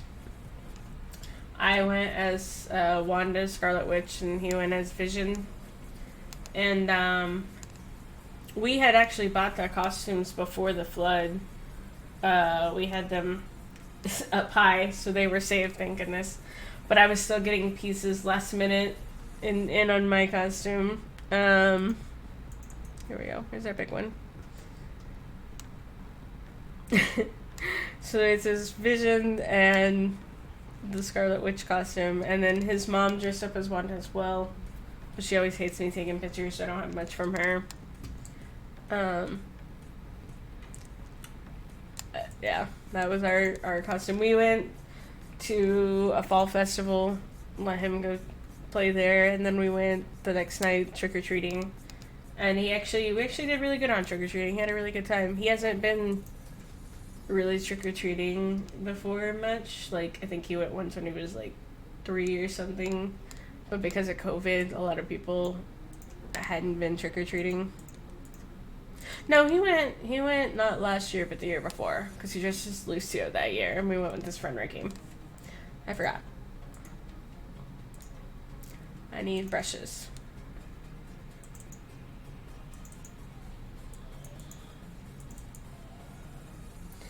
What do I want?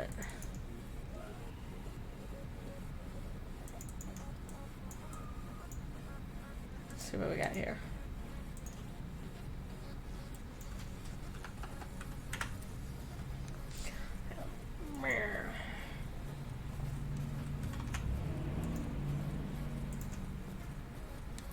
I feel like I need this to be a bolder color.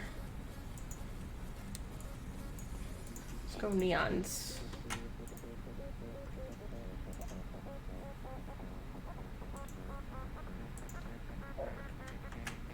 Nah.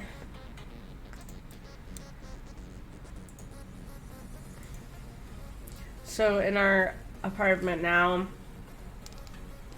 the way we have it now, I can't take the camera and really show you, but when you walk in our front door, instead of a living room, this is just streamer area. So we have Riot's desk set up to his background and stuff, and then I have a desk, aka a little like buffet table thing, set up behind his desk where all my makeup is. So we have like a his and her streaming thing in here, and then what used to be the dining room is now our living room. So we have like 2 chairs and the TV like set up. And then the bedrooms are all pretty much the same. I think kitchen all's pretty much the same. It's just that was our big like change, and it took us forever to agree on how we were gonna do it. That's a little big, but we're closer. Like we couldn't agree on our backgrounds for a long time.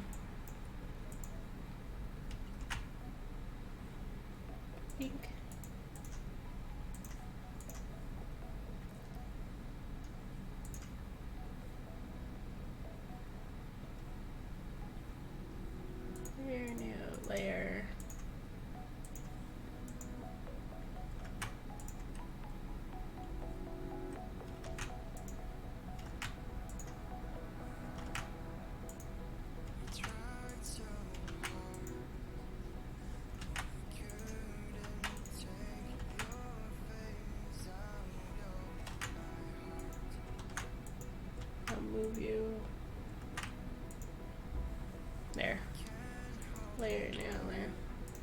Let's get some other colors. Let's see what goes good with orange.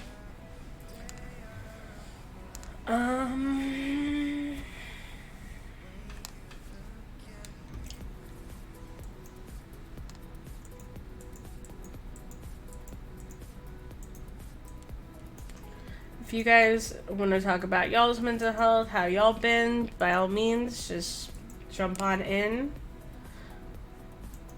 I'm down. In the meantime, I'm just coloring. Just gonna do some coloring.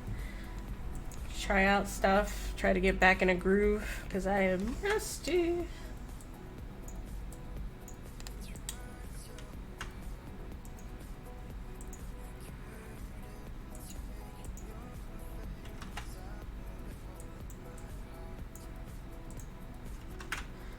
I feel like I haven't seen you guys in so long. So, like, what have I missed? Y'all been doing anything?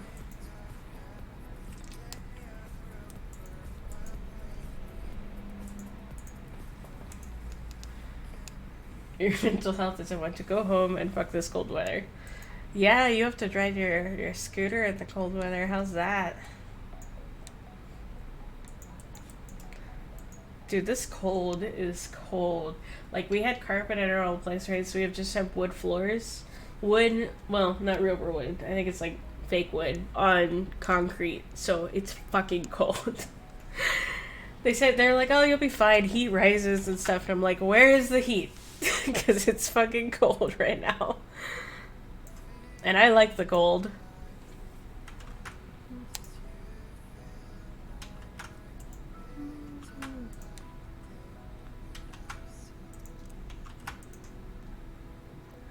Right, wants to die a little bit. It's too cold for him.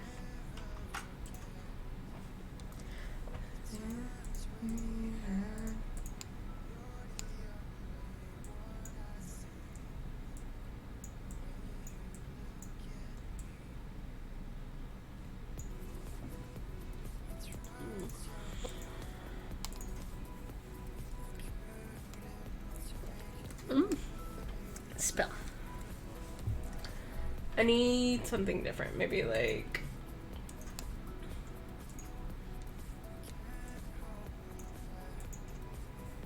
No good. I don't know what that is. Let's move it to the tent. It's like foggy looking. That's kind of cool.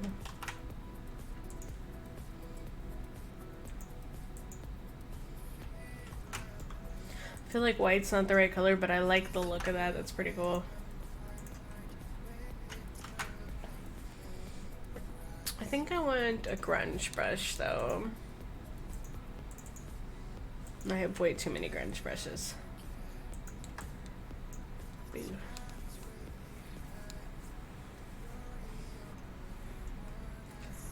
Okay, let's look. Your hexagons? No. Your diffractal? No. Your Verisi subtle? No. I'm looking for, like, this type stuff. What color? What color?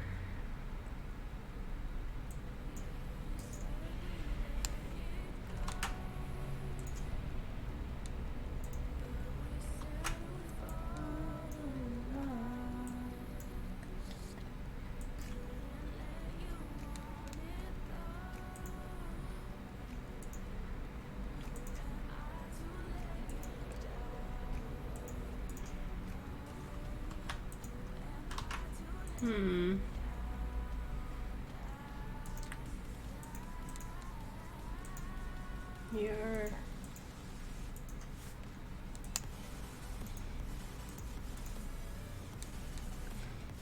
I don't like when they're so tiny, because when you blow them up big, they like get all blurry.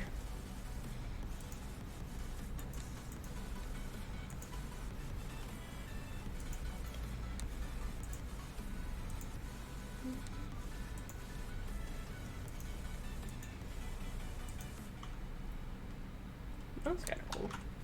I like the scratches that makes, like the colors popping through that.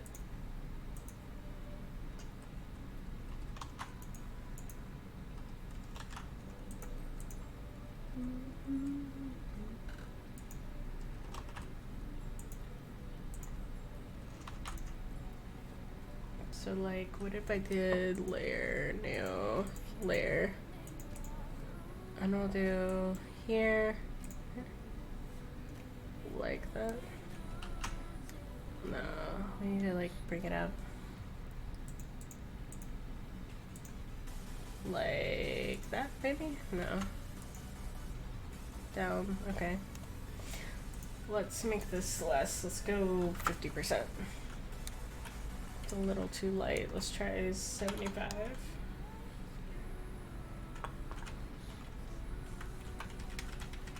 $80?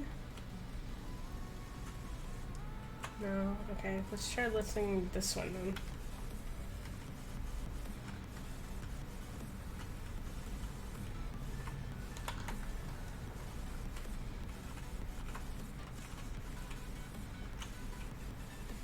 No, I like that at 100 actually. Okay.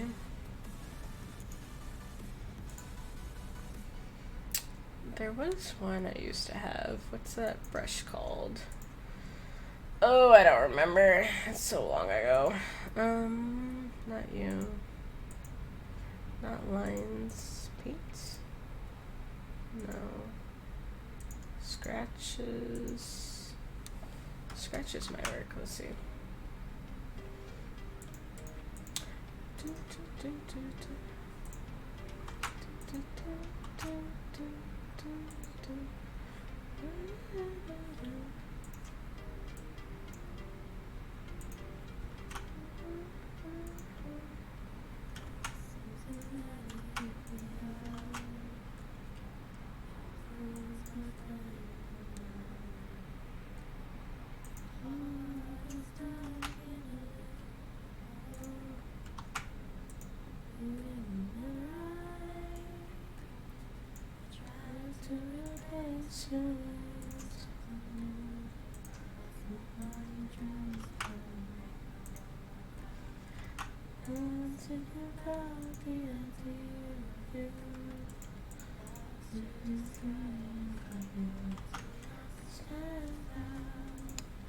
Welcome back, Digital.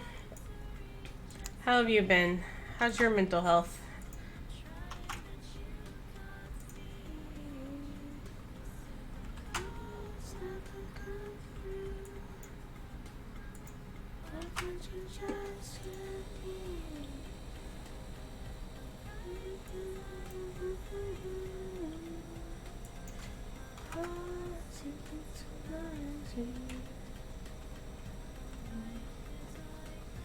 Your mental health is also something, man.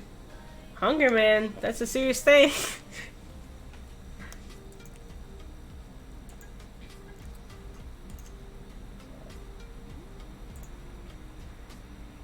Like, I think I talked about it before a long time ago, but like, when I left home, I ran away from home and whatnot. I got really poor, like really, really poor. Like, all I could afford is mashed potatoes and peanut butter kind of poor. And so at night, like, I would eat at work, like, leftover scraps, because I was a daycare teacher. So I'd eat, like, leftover scraps from the kids. And then at night, like, I would come home and I would take a single scoop of peanut butter and eat that, and that's all I would have. Funny enough, eating like that, you don't lose weight, for the record. So I did that for, like, I think it was, like, 2 months, like a month, 2 months, or something like that. And I was just like, this sucks. I never want to be this poor again. So hunger is a serious mental health.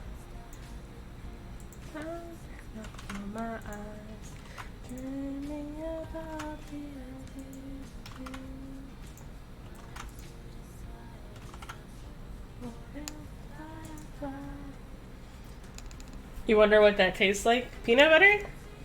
Or mashed potatoes? Or both?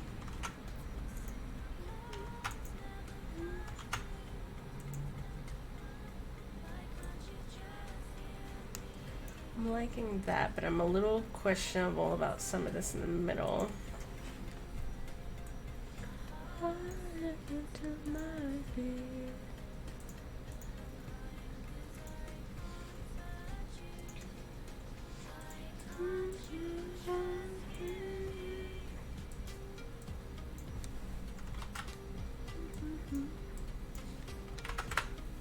both. Well, I mean, I didn't mix them together and eat it. I would like eat mashed potatoes first and then like eat like a peanut butter later. Still not used to the table. The table.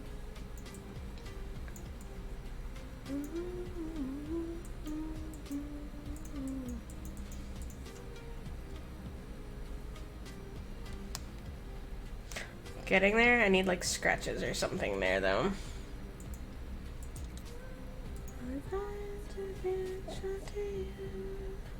Where is it? Scratches, where are you at? Brushes.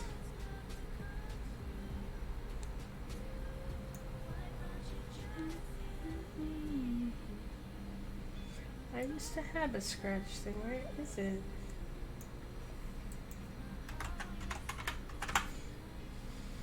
Grunge scratch brushes is what I'm working on, but there was another one. This one? Maybe. Let's go brush tool.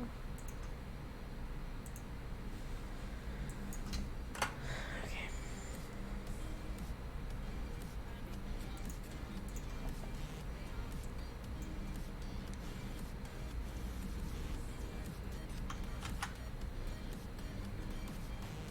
Oh, stop. How do I unclick you? Still not used to the tablet. So the tablet has a problem. Alright. So the tablet was saved from the flood, thank goodness. But because Riot has dual monitors set up, he's got a monitor here and he's got a monitor here. When you plug in the tablet, it connects to both monitors. So I can't draw with it because when I go to draw on it, if I make a line, it goes across both monitors, like off my page. So my actual drawing space on the tablet is about this big. And I don't know how to fix it. I can't fix it. So I haven't actually used the tablet because I don't have enough drawing space with the tablet. Because it goes to both monitors.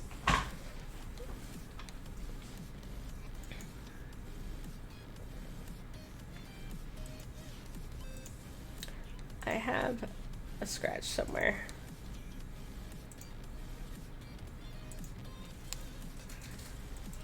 I am blaming Riot over the tablet. He just had to have two monitors. I mean, who am I kidding? I'll probably have two monitors when I actually get my own computer thing. But yeah, I don't know how to get it to calibrate to just one monitor. I'm gonna have to do some serious research for that, I guess. So I have it. It's just in a box right now because I can't use it anyways. When I did test it out, though, it does, you're right, it did take some getting used to drawing, but like it's extra hard when you go to make a line and you can only go like like that before you're off the screen. Go. Not you. Okay, let me try here. Maybe it's just here. That's the only one I have? I swore I had other ones. Because I don't want all this. I just want... Oh, I know what it's called. It's metal. Metal. Not in grunge. Back up.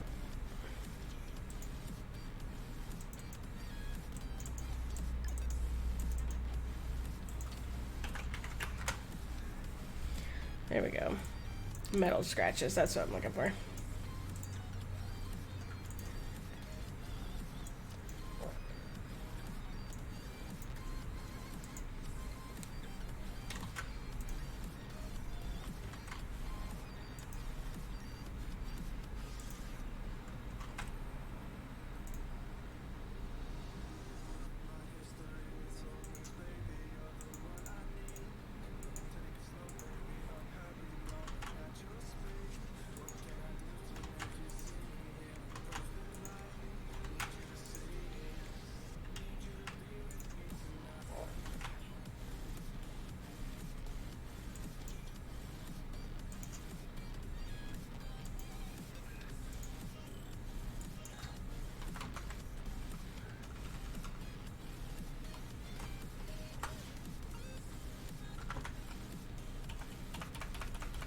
see here, maybe like, we'll go 50.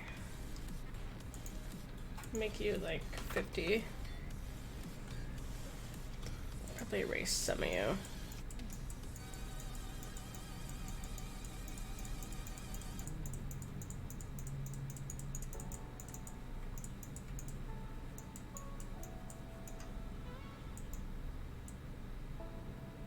I just want subtle scratches, not full out scratches. Let's try 25. And then go up to you. Lesson. I don't know if I like that. I'm gonna redo those. Delete. Okay, got it. Cool. Got it. Stop. Click. Delete. Yes. Just save this real quick.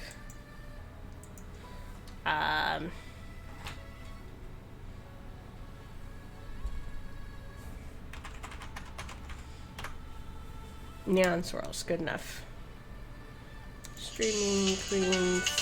Oh, hold on, phone call.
Alright, here we go.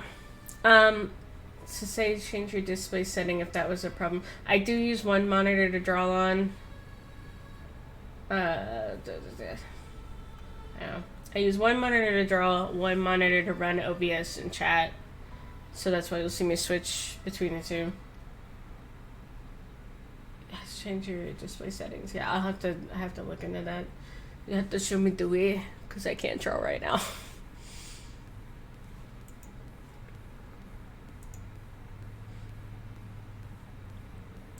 It was something that I was gonna have Riot help me look into, and then the flood happened. That's my answer for everything right now. We're gonna do this, and then the flood happened.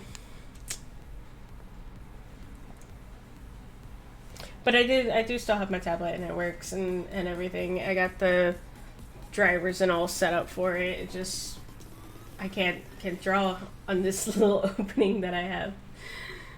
I gotta get it to register just one monitor somehow.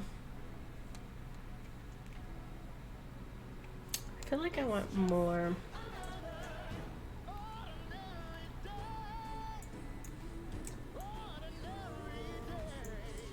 Thank you, Digital, for the host. I feel like I want more to show through with these bright neon colors.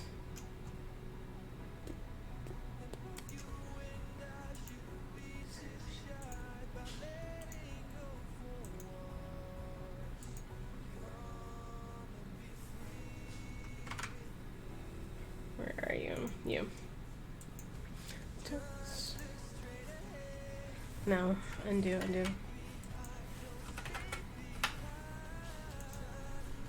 Yeah, more like that.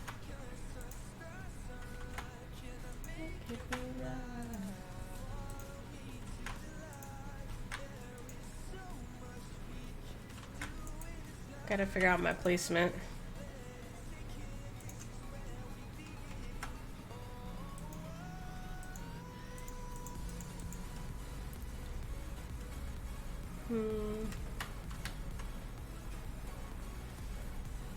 Wish I had more scratches.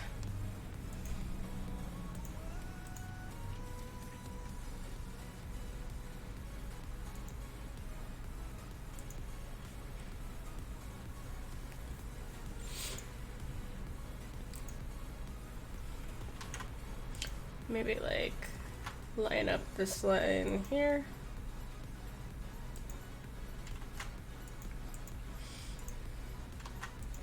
Ah. Stop.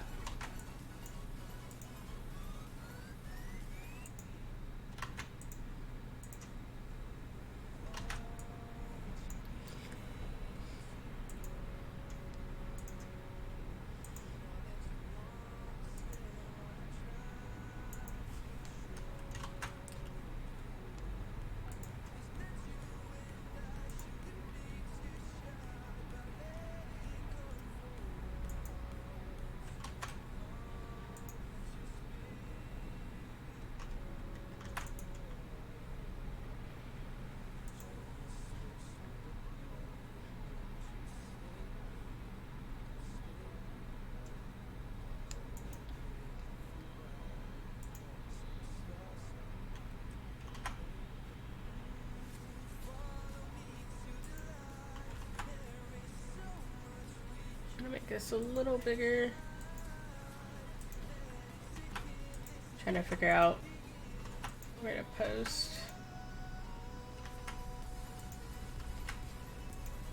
Looking at certain anomalies here, so bear with me.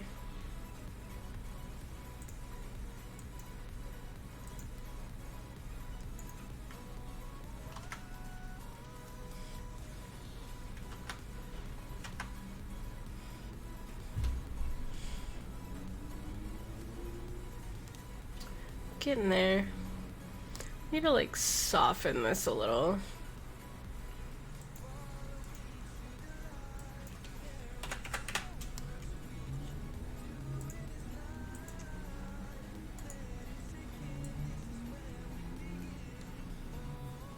Wrong one. Like kind of fade it out a little bit.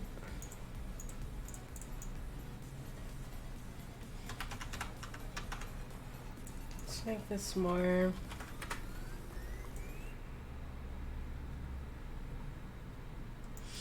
$50 is a little too strong. Let's try 25. Okay, I was the only one having login issues, or is that a thing on Twitch? So, let me get to it. Let me set this here for a second. When I go to creator dashboard, it's either in creator or viewing, so give me a minute.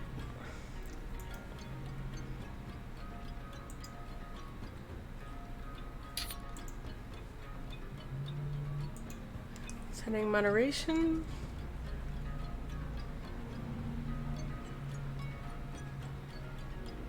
Yeah, okay, so when you go to Twitch and you go to creator dashboard, settings, moderation, it looks like this. Like it's got auto mod, chat options, channel privileges. I have it set that all chatters must have a verified email, and phone verification, all chatters must have a verified phone number. You can choose to have some chatters, first timers, etc. Whatever. I just did it easy and I did all chatters. Verification exemptions like moderators, right? Reason I did that was because like a month ago I was getting that Haas spam bot thing where they would like follow bot you and like it would spam up your thing. So in order to stop that, I implemented the all chatters must have a verified email to stop follow bots. Unfortunately, it applies to the people that are already my followers. So you only have to do this once. You only have to verify once, or should be, in theory. You only have to verify once, and then you should be good. And you're not the only one digital that had to do it. Ty Kid and someone else had to do it too. So you're not alone. But that's why that exists now, and that's how I stop the bot thing, the bot problems. And then today is the subscriber only chat because of the wellness stuff. So, but most of my community already subscribes to me, so that's super helpful, and you have to deal with it more than once, hopefully.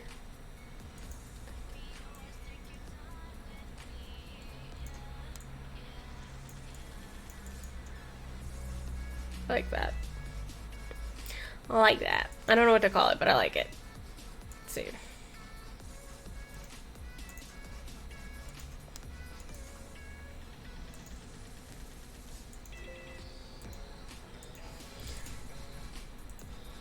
I'm gonna call that done for now.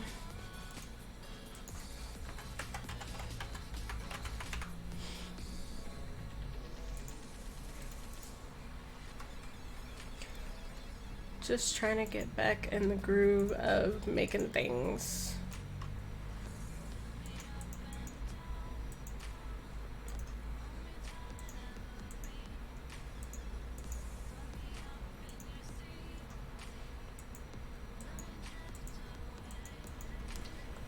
I wanna go to the beach. It's all cold as shit, but I'm like, I wanna go to the beach. Let's see here.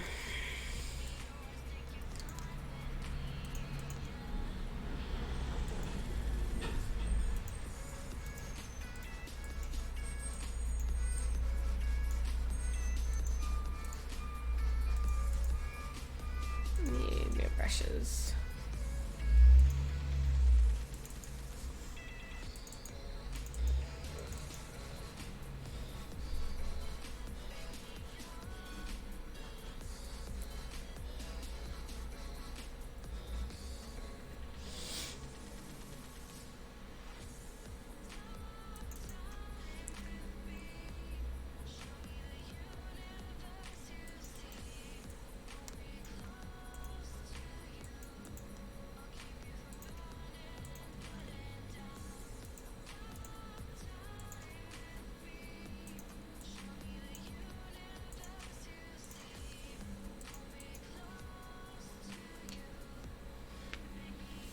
Why after I had to relog into my account? I don't know, man. I haven't actually done it on anyone else's stream before, so I don't really know. Like, I just know what... Filthy showed me how to do this, so how... Like, what's told? I haven't had to do it on someone else's stream yet. Puppy. Hold on. Hello, puppy. What's the matter? Come on. Hi, baby. Oh, stretches. Oh, stretches. Hello. Did you get tired of laying down? You wanted to move around some? What? What? What are you doing? You're just mad at me now. Alright. Rude. Ink. Let's go with ink.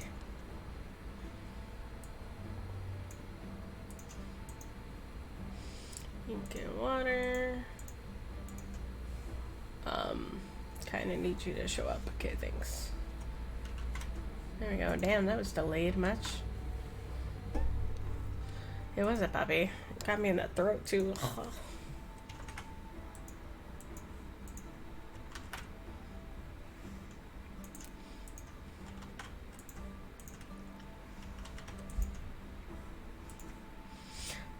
Puppy did not like all these changes, let me tell you. He's adjusted now, but he was not a fan of the hotel, of the being tied up for days, of any of that. I don't blame him.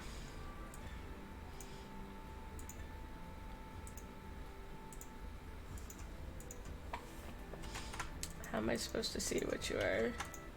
You just look like paper.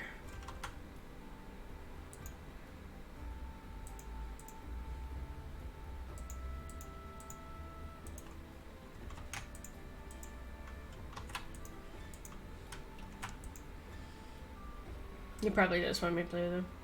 Just got done eating. Man, I gotta make dinner too. I don't wanna. Making dinner's not fun now. It's a pain in the ass now. Just gotta let stuff thaw.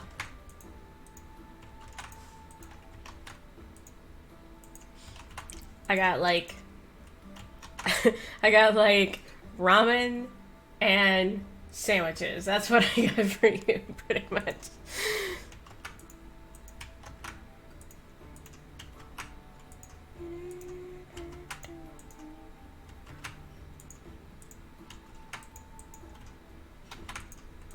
I don't know what I want to paint. Cooking is a pain, especially when you have no groceries or when you just don't feel like it because it's cold and you just want to stay in a blanket all day.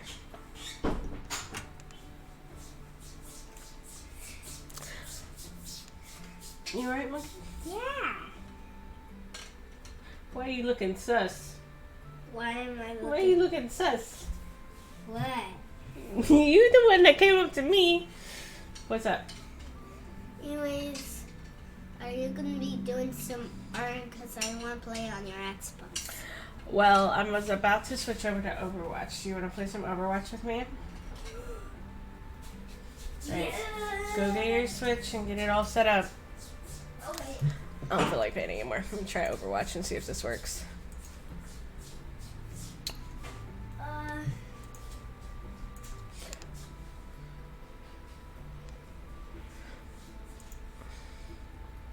See if this works or if Riot broke this too.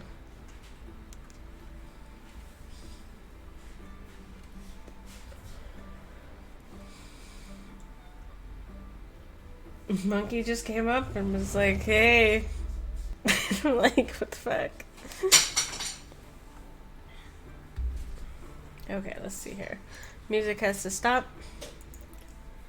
Because I'm going to be trying to load Elgato. Next question. Oh, there's this controller. Okay. Let it load.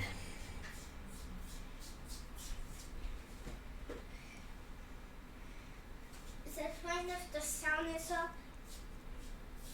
or not? Is it fine if the sound is up and because is it copyrighted? Yes, the sound is copyrighted. Oh, Daddy was playing so I Epic can't Plus. do it with the sound on. The thing I listened to my brain. My brain just told me that stop for a second, and then I got that's not put the sound on. Like, I literally just got out the...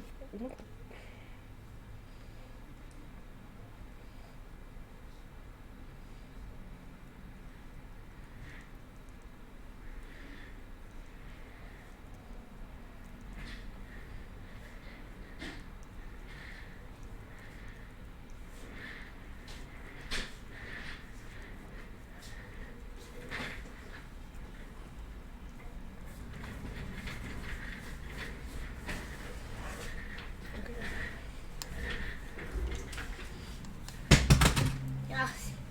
Okay, let's go... I'm gonna sit in your stream while I'm playing this. Okay. Let's switch. So since it was raining outside, Uh-huh. the music teacher had the perfect song for when it's raining out that side. Did she? Yes, and it was the Rain, Rain, Go Away song.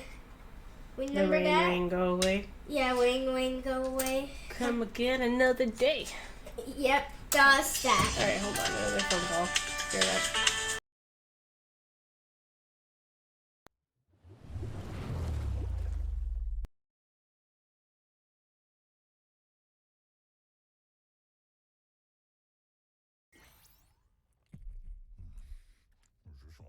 I made a chronal accelerator. I'm sure I can do this. To all agents of Overwatch. That's not right. To the former agents of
Okay.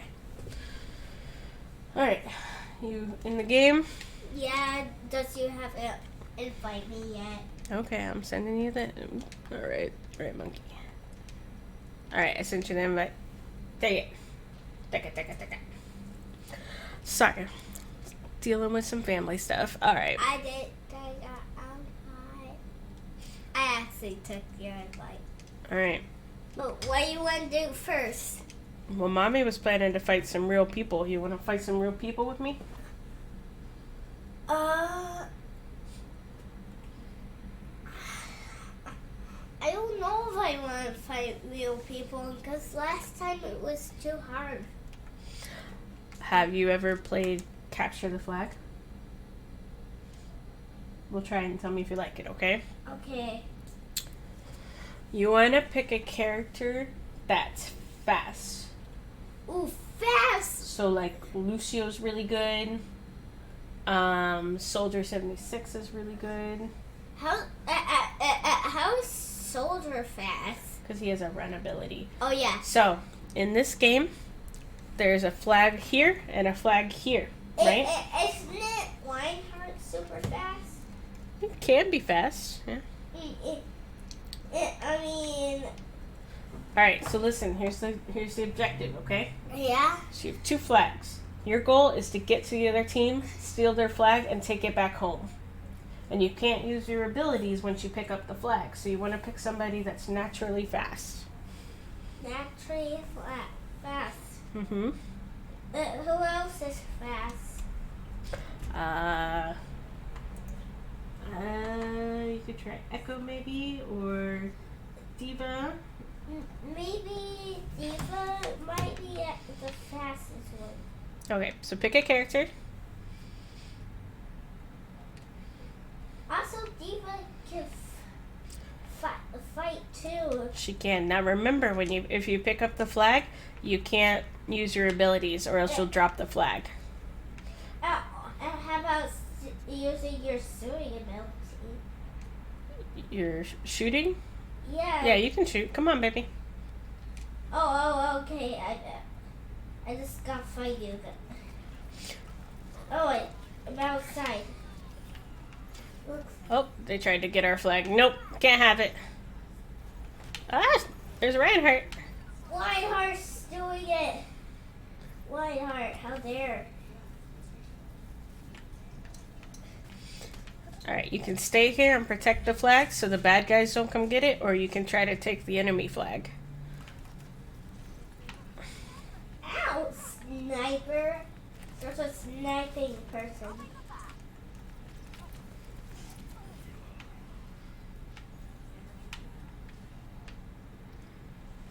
Ow. I'm coming, Diva. Ah! I got you.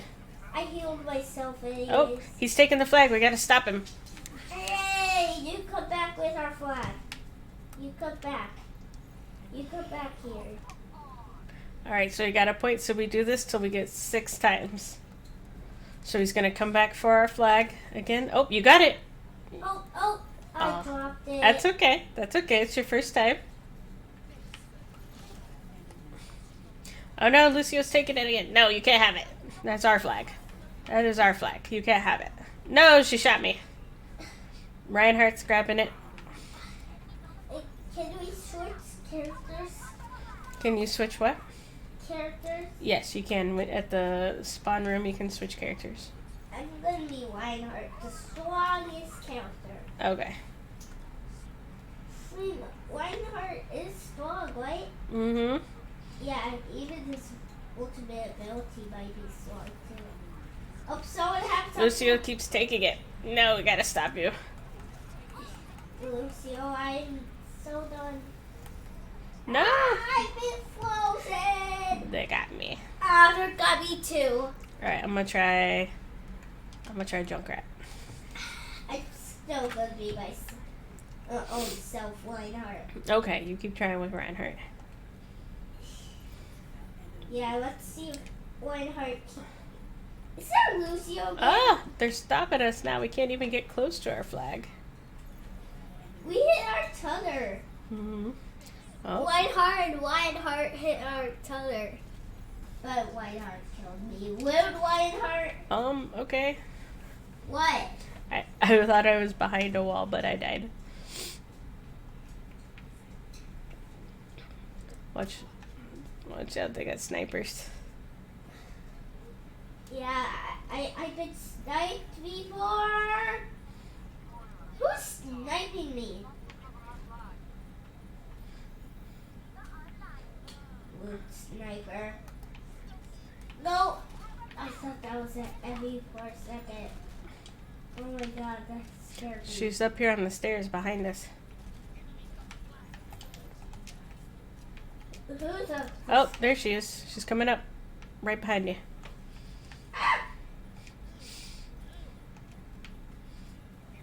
No!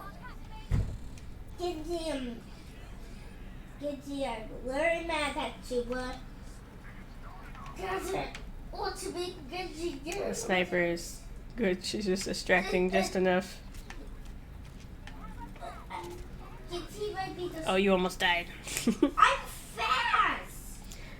I'm like super fast! I'm not and sure. And I feel sore. I feel fast and sore. What happened for a second? Why am I super fast? Because you're Genji right now. Is Genji walk fast all the time? Yeah. Please Well, hold that on. never happened before. Where's their flag? There's the flag.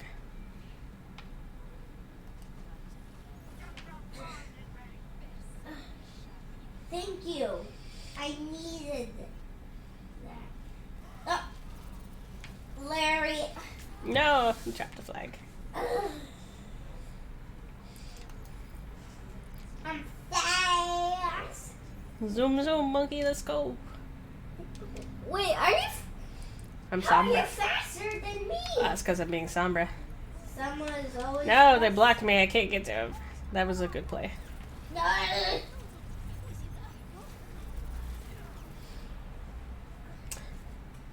Oh, Got it. come on.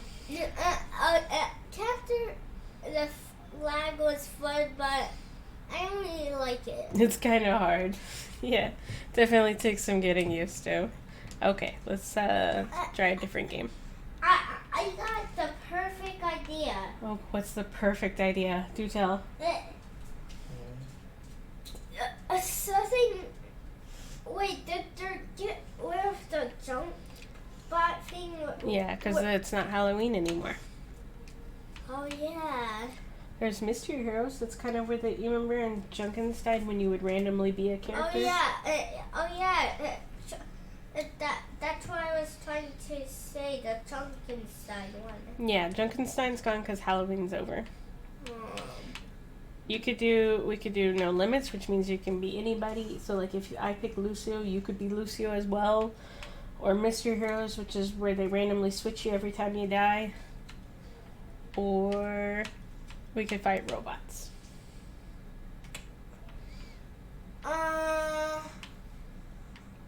What does a monkey want to do? Get out for a second. Okay. Want to do practice wings? I don't want to do practice range. I want to play something, but we could do robots. I want to do practice wings though. Okay, well then you go do practice range and I'll play a normal match, and then when you want to do something else, we can play together. But I want to play with you. Okay, Mommy just doesn't want to do practice range because there's not much to do in there. Why is there not much to do in there? Because it's just you fighting robots.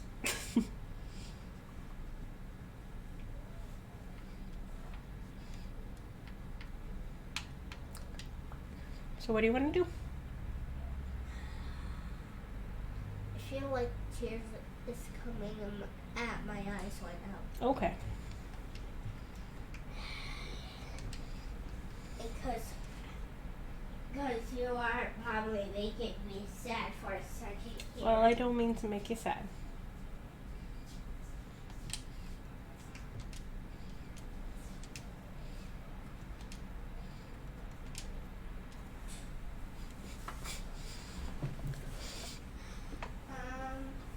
Do you have any lights? I do not. We are all out. Tears? We are all out. but there's some towels in mommy's room. When you go in a room, there's some towels in a bin. Yes.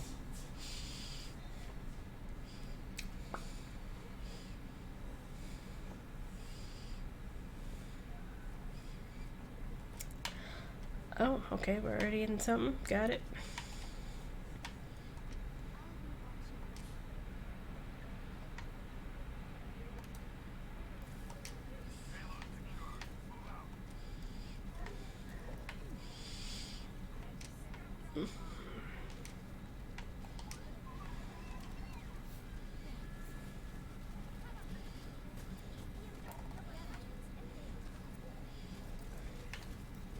Oh, good.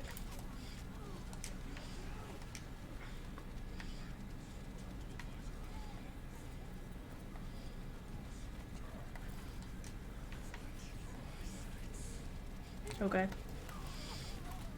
Well, this is a mistake, but I'm here.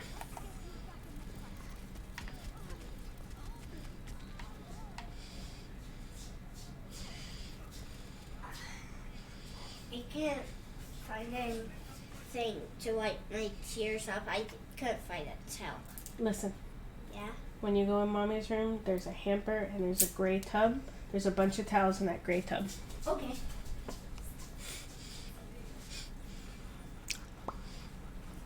Man, he ain't even crying anymore.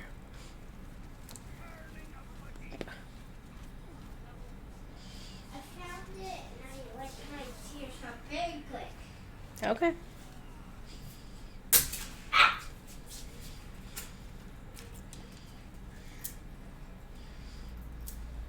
Hold on, wait for 1 second.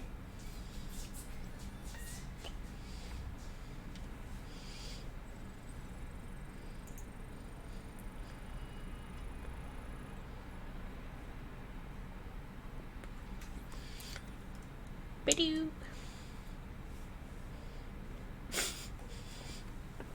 He'll get over it.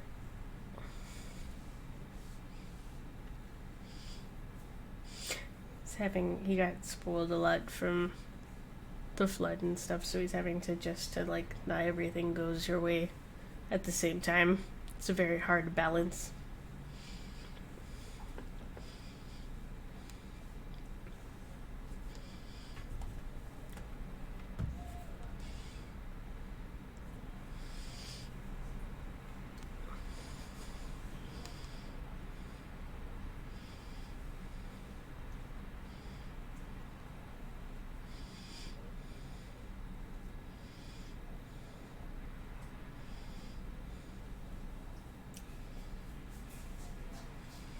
What job is that, Tweak? Lawyer? Maybe.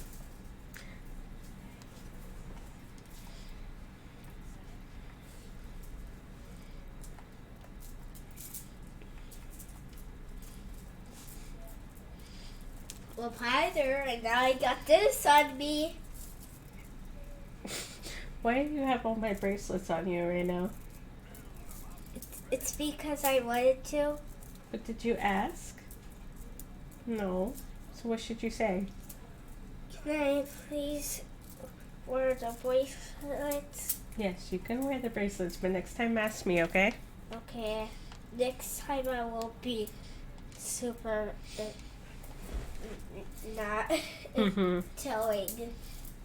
Oh, okay. You look very cute in them. What did you say? I said you look very cute in my bracelets. I bet I do. It's just the thing I have.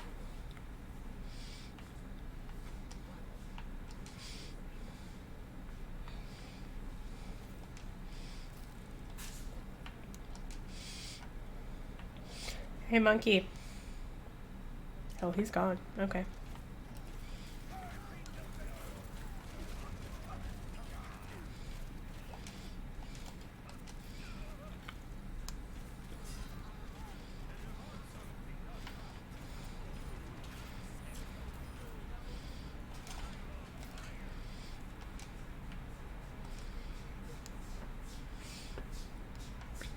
I think that's wearable. I kind of want to use it. It So it's fine if I put this around my wrist, right? Yeah, that's the bracelet. Okay.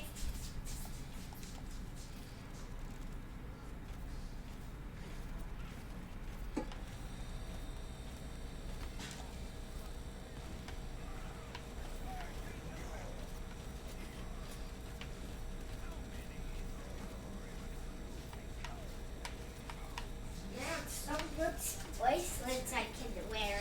Mm-hmm. Yep, and this one is a bracelet too. Mm-hmm.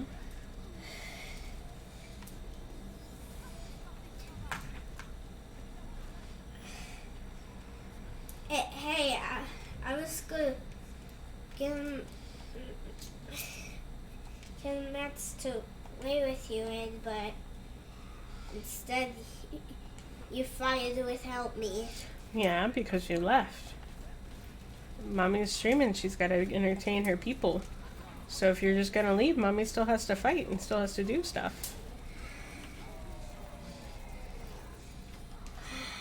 Are you playing real people this time? I'm still playing real people, yes. Did you want to join me? No, real people is too hard for me. Okay, well, I also offered for us to fight robots. Well, what else is did robots? Well, this game only has two options. It's either robots or people.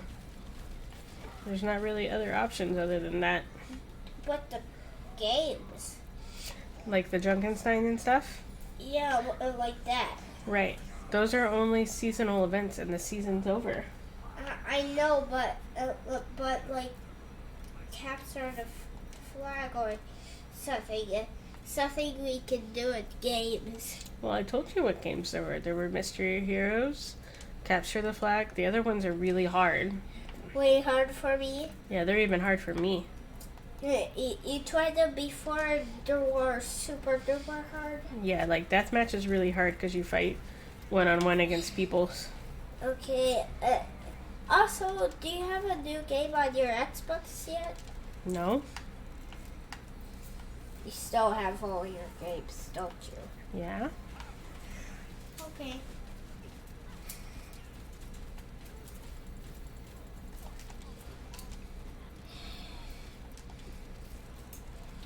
Pretty hungry right now. Anything else? No, I'm just hungry. I'm going to be making dinner here in a little bit.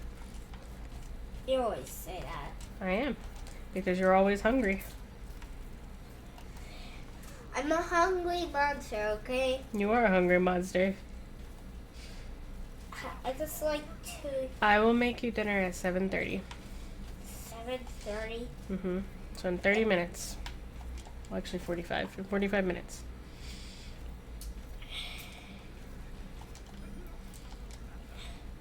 Is it close to 45 yet? It's 45 minutes, so it's less than an hour, but more than 30 minutes. Okay. See this right here? The time right here? Yeah. It says 6:45. 6:45. When that clock says 7:30, that's when I'll make you dinner. Okay. And that's probably when you get done streaming. Mm-hmm. Which is why I can make you dinner at that time. I'm gonna actually take these bracelets off. Want them back in your room? Yes, please. Put them back where you found them.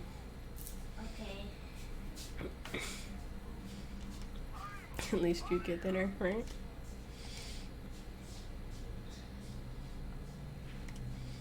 Don't let him fool you. He's already had candy and snacks today. He got some as soon as he got home from school. He's got Cheeto Puffs and candy and water. I usually make his dinner really early, but I gave him snacks instead today.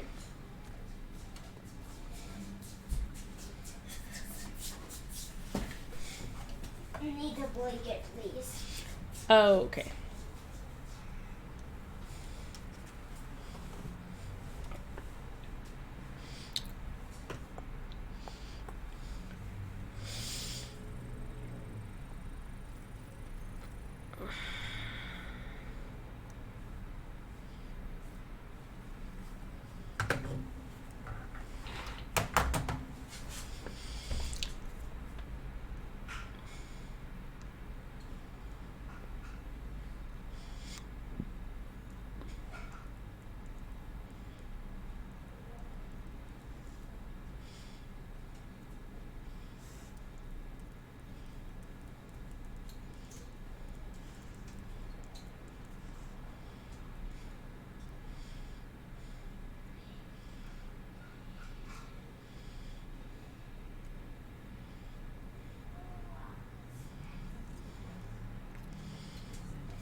Let's see.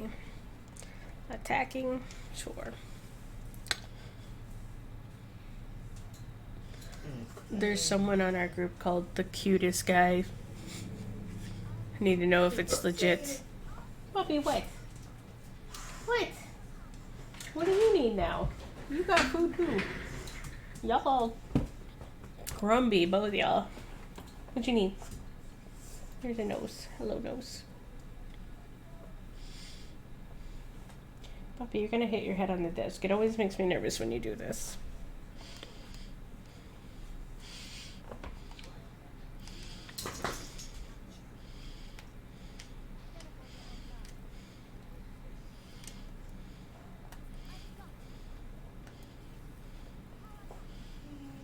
Oh, God.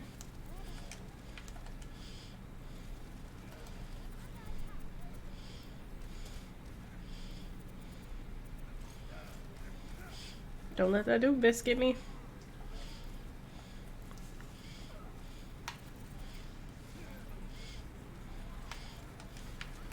Oh, God. I bit off more than I could chew. He did hear the trigger word. Puppy, what? What are you doing? What are you doing?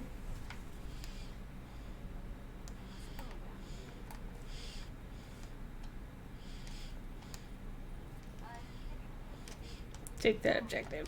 Get it. Get it good. Eh? Eh?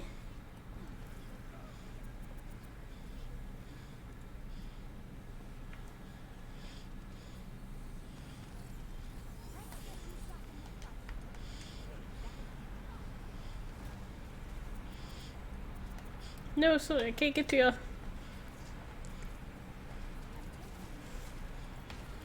Oh, God.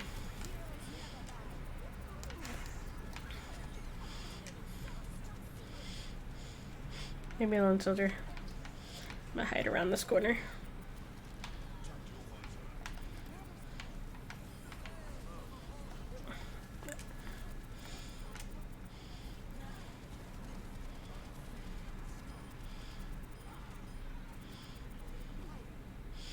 Him again. Okay. We alright now? So soldier's obviously holding his own in our group here.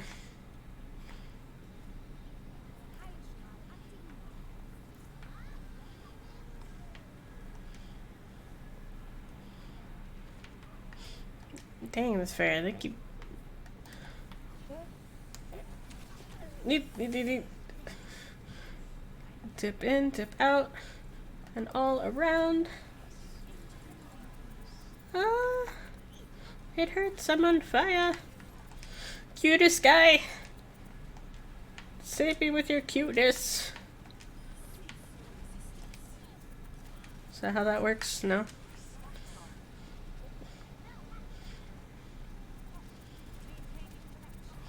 Back.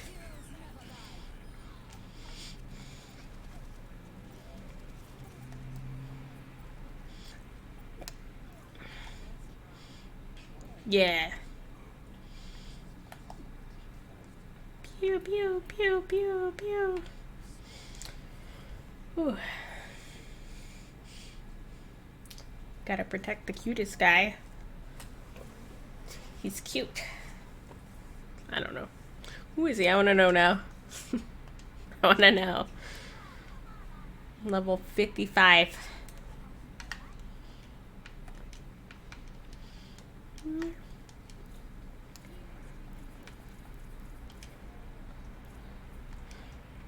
Oh man, what if they had the cutest girl on this team too? I'd have to protect both of them. Oh my god. Kitty Rum sounds like either a pirate name or... If anyone ever watched like the Broadway play Cats, there was that Rum Tum Tiger or whatever his name was. That's what it reminds me of. Not the bad movie Cats, the Broadway play. Oh god.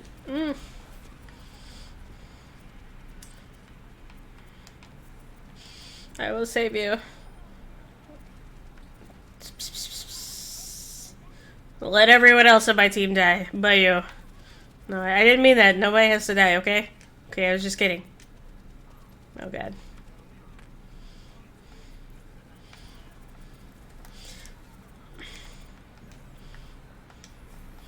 We got an old sweet. Come in handy right about now.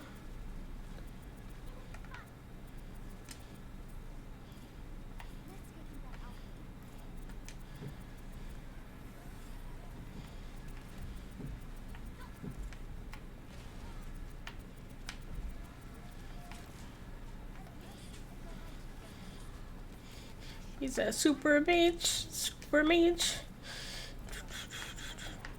She's really super. Oh. So I'm gonna get this wrecking ball out of here. Cats could really sit still and watch that. I'll watch any Broadway play. I don't care. Hook it up. The movie, though, the movie was kind of weird. I didn't like the movie. Oh god. Ah, I'm dead. By cocoa beans, how dare you. I like the memory song in Cats. And I like their makeup in the Broadway play. Like their little outfits and their makeup. We had to sing. Okay, when I probably don't sound like it now, but back in the day I used to be in choir. And we had to do a whole theme around Broadway plays. So I learned like snippets of all the Broadway plays. So we had to learn memory from Cats. Anyways, each choir group got assigned a certain Broadway play. Our group got Lion King. But we learned a little of everybody's.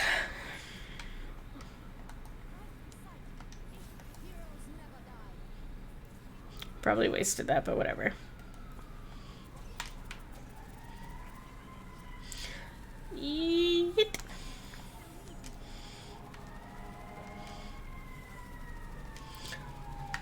That was like 20 plus years ago, so my voice certainly didn't retain what I learned in choir.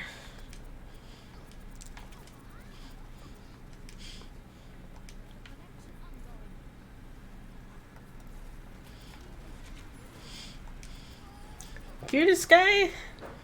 I won't lie, I expect a little more out of you. Oh god.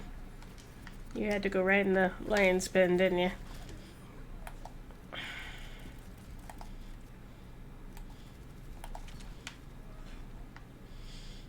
Come on, person over there, whoever you are.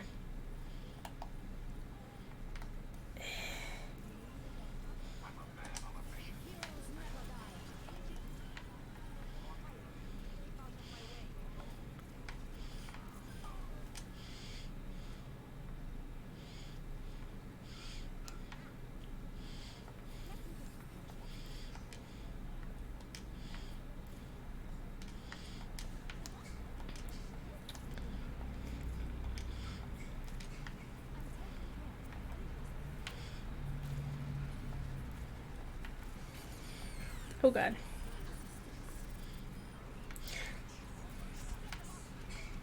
Oh god. No, leave me. Leave me alone. Leave me alone. I don't want none. Ah! Oh shit. I'm off the point. Fuck. No, mine. I like the props, makeups, and outfits. I love it all. I love Broadway.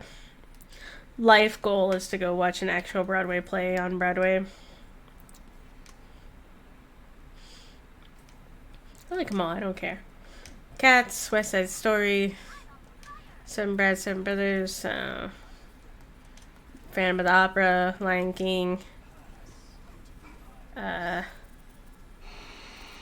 not so up to date on the more modern plays now, the more modern Broadway plays, just because I just haven't had any way to see them. Other life goal I have is I would like to actually go see the Nutcracker. I've never seen it in person, and I wanna.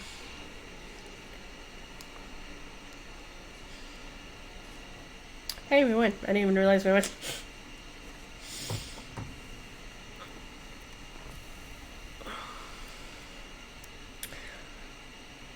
I watched Lion King at school. I'd like to see Lion King. I watched they put it out on DVD and stuff. They made Phantom of the Opera at the Royal Albert Hall version. I loved that. I thought that was amazing. The singing and all is great, but the watching how they switch between stages and like scenes, oh my god. I was so impressed. I'm so easily impressed, but I was so impressed by that. It was just like, this is amazing! Oh my god. Aren't all Disney musical movies technically plays? I don't know what came first, the animated or the play, but I know most of them have been turned into Broadway plays. Like, I know they did Little Mermaid, they did Lion King and stuff. Yeah, I love theater. I was really sad that a lot of theater had to get closed down because of COVIDs, too. I love it.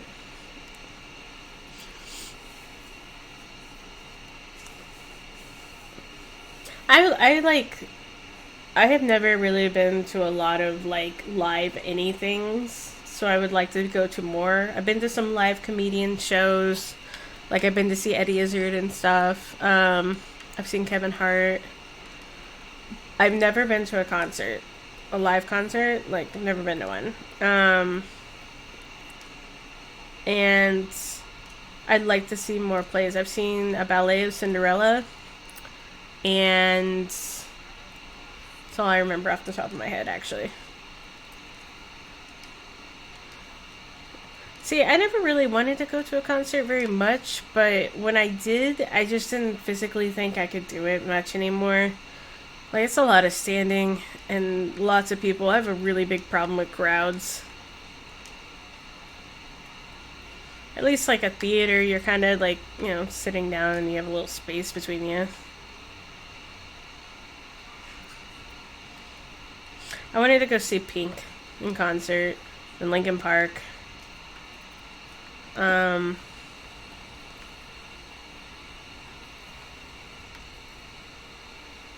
Lavigne when she was hot.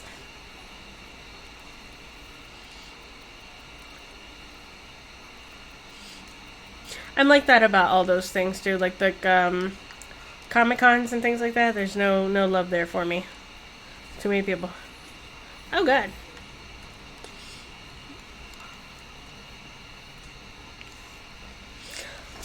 Like I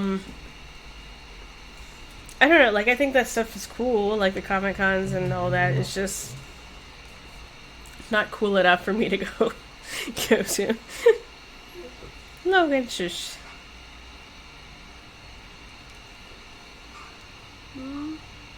Pink.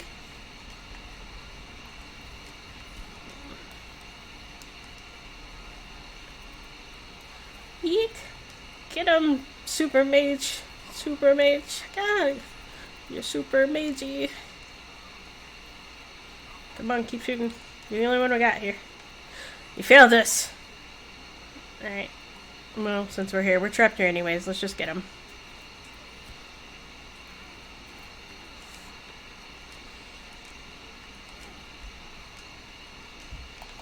Da, da, da, da, da, da.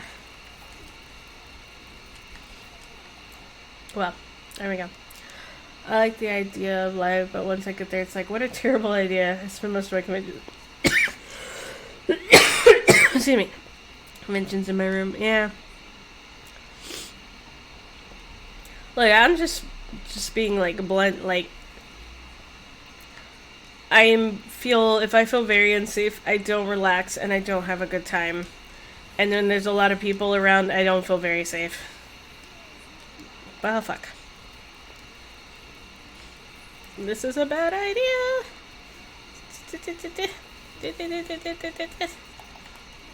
No. Couldn't heal in time. On that note, yes, I'm aware that a certain group of people I know are to be invited next year's Scarefest. I've done the Universal Studios horror thing, whatever it's called. Horror Nights. I did that. I've done the little Six Flags Scarefest things they have here.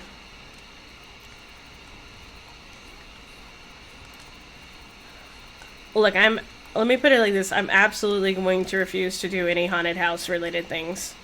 Like, let's just mark that down right now. You want a person to go to the haunted house, you ain't going with me. There's a wax museum here that's got a really good little scary section, and I refuse to go through it.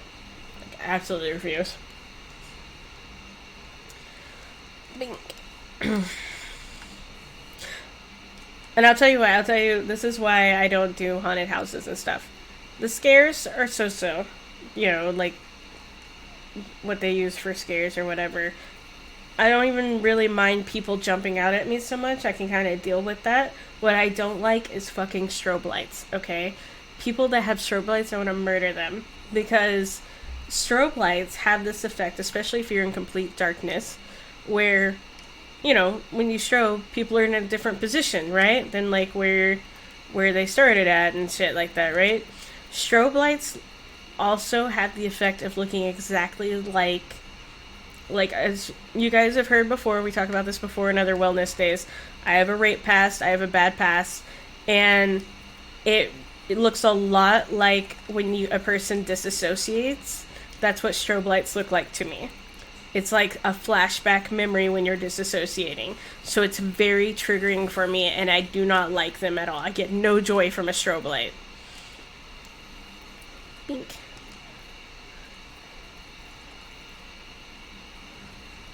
Oh god. And it's not even like, oh, this is just uncomfortable, scary. No, like, I literally full out triggered when I get in a strobe light, which is why I don't like haunted houses, because they're guaranteed to have strobe lights. Guaranteed.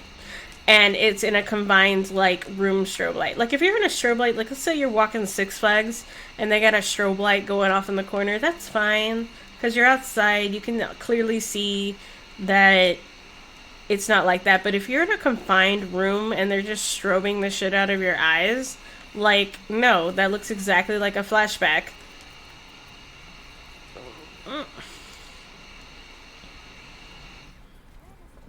Because, I'll try to describe it for you in just a second when this match ends. Oh god. Fucking Bob. So, whenever my stuff was going on, I had true disassociation. Had a body experience and stuff.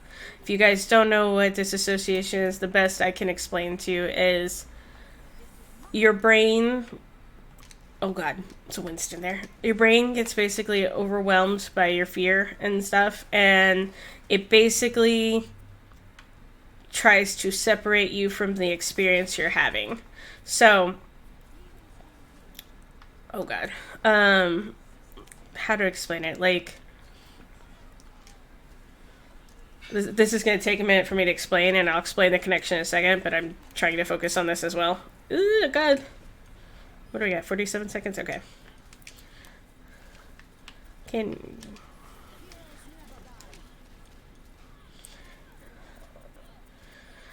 So, when you disassociate, there's a couple of things happening, right? So, I consider it kind of, it creates a couple of realities for you. Oh god. Mines everywhere, shit. Don't fly, you'll fly right into those mines. Revive. Fuck.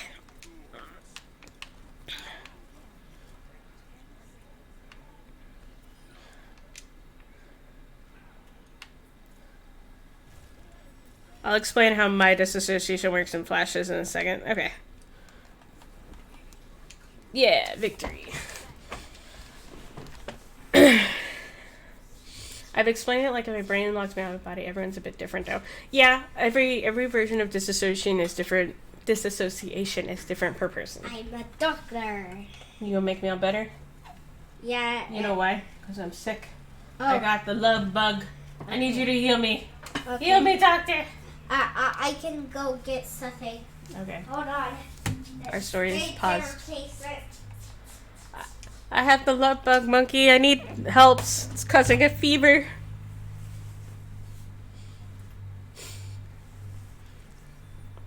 Alright, let me make sure I left. Okay.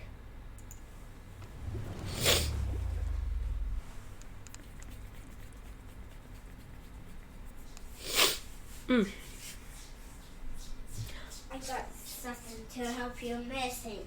A medicine. I need all the help, doctor. What do I do first? Drink a little medicine first. Drink a little medicine first. Okay. And then I'll check your temperature. Okay. Go, go, go, go, go, go. Okay. And this? What does this one do? This one shows how sick you feel. It shows how sick I feel? Oh no. Go, go, go, go, go. Ugh. Okay. Now what, doctor? Just stay here. Oh, I feel so sick. Oh. I know. My pro acting. 10 out of 10.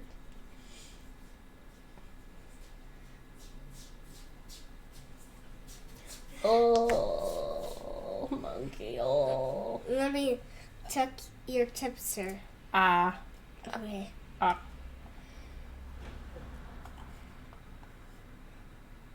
Oh no, it looks like you have a fever. Oh no.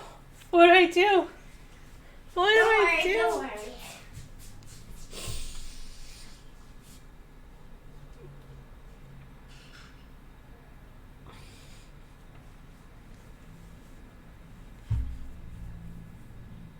He has to go get more medicine.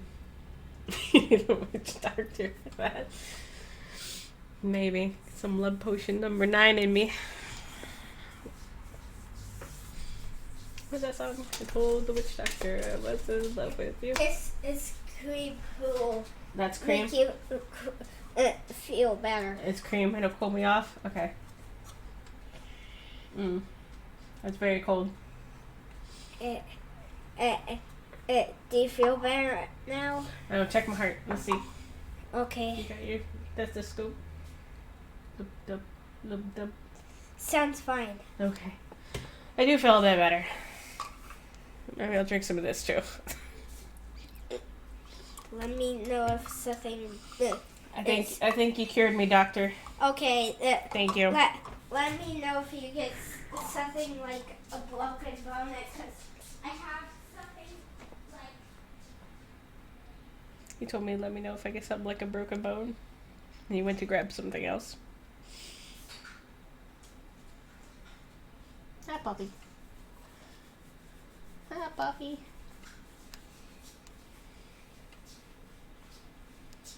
This will help you if you get cut or something. Oh, okay. Well, I think my hand may hurt a little bit. So you have something for hands? Oh, like look, I got a splinter right there. Oh boy. You know all about them splinters. Yeah, I got a splinter before. All right, what do we do? Just don't make a single move. Oh, it hurts! Ow! I know. Oh, it hurts! I got it out. Oh, thank you, doctor. What do I put on it now? Maybe something like a bandage. Something like a bandage. Okay, let's try. Let's see. I'm gonna put it like this, and then I gotta unvelcro these straps. What is this? This isn't even velcroing. There we go. Okay. This then- will make you feel better from your splinter. Okay, hold on. I might have to use 2 hands to get this through. There's that. I also have I guess more things. If You've got more things? yeah, if a doctor gives me the all more things like something like a tongue stick or something. Popsicle stick. Yeah, we lost all our popsicle sticks and thing. You could use this though. Ugh. As long as you keep it closed. Oh, this for a popsicle. Yeah, you hold your tongue down with it. Yeah, that's gonna be good. Just make sure you leave that lid on, okay? Alright, don't take it off. Mm-hmm. Like As that. you took it off. Alright. Mommy's gonna get back to stream. Okay. So here, take care of your doctor supplies. Thank you for curing me. I'll always. I'll always cure you. Oh, thank you. Let me give you a hug. Oh, thank you so much for taking care of me. I hope you remember that when I'm old and frail. I'll definitely remember that. And bye, patient. Okay, bye, doctor. Okay. How to explain disassociation to me?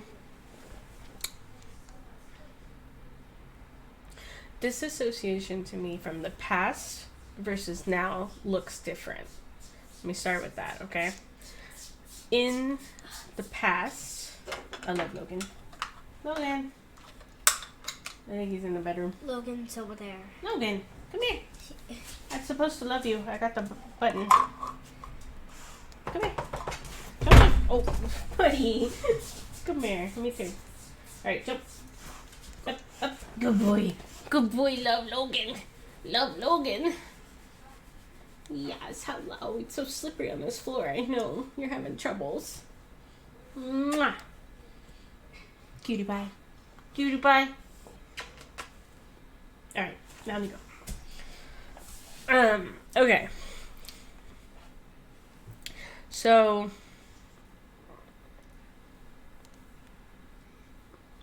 when you're going through a rape or abuse situation, for me, this is specifically for me, you don't really, like, I didn't really realize what was happening, and so I put it together kind of afterwards, but, like, for me, it was pretty classic. Like, I felt like I was looking down on myself. I wasn't really taking in the sensation so much. It was kind of like I was numb to part of them. It would have to be, like, really extreme for me to really kind of take in a sensation, like a really extreme, painful thing. It was very cold, very, like your body just kind of shuts off. Anyways, I got dog to take care of. Okay, go take care of your puppy. Mommy needs to talk to Stream now. Yeah, and if you get her or my puppy gets her, I would turn into my doctor for her. Okay. When you're in the moment, like, you don't really put that together. It was kind of like afterwards you put it together, at least for me, because I was really young at the time. As I get older, it kind of relies more on, like dreams and nightmares blending with reality a bit. So, like, by that I mean, and this is why this trivialized it, if I'm having a flash in the moment, a flashback in the moment, me and Riot have a system where if I feel one coming on or I feel like I might get close to that, the first thing that happens is I lose my voice. I get selective mutism. So I cannot talk because it's just so painful. There's like a lump in my throat and it's so painful for me to try to talk. So that happens first, and then I look at Riot and I have a sign language symbol. I make the F and I touch my head. It means I'm having a flashback. And Riot knows that, like, when I'm in that, you just gotta wait it out, right? So he when I have a full flashback situation, it kind of happens one of two ways. One, I can see the world and what's going on around me, but there's like this double layer. Like, if you ever recorded like a VHS tape and you recorded over it, and like you had that like image on top of an image happening, that's what I see. So like if I'm having a flashback, I can see I'm sitting in this room with my monitors and stuff, but if I'm having a flashback, I'm also reliving what's happened to me on top of it. So sometimes what I'm reliving is stronger than what I'm seeing in the moment or hearing in the moment. So even if people are talking to me and I'm flashing, doesn't necessarily mean I can respond to them because my memory is stronger than what's happening in this moment. That's one type I have. The other type I have is almost like a full, like if you fall asleep and you have a dream, but it's just your nightmare, right? And I have been able, through a lot of therapy and help, kind of been able to hypnotize myself out of that. And by that I mean when I am having a serious flash like that where I'm like in it, if you're talking to me, you can talk me out of it, but it's really specific people. Like Riot can do it, and like my best friend could do it, and that's it. Like no one else can do it because I trust them and they know what's going on. So, hold on. Hex, go to your room. I'm having a serious talk right now and you cannot be a part of this. Okay? It's adult stuff. So, when I have that happen, I don't always remember the full thing. Like, I don't remember the room I was raped in. I don't remember the whatever. I may just remember a feeling or a touch or, like, see just, like, a close-up. Like, if you took the image and you just closed up what was happening.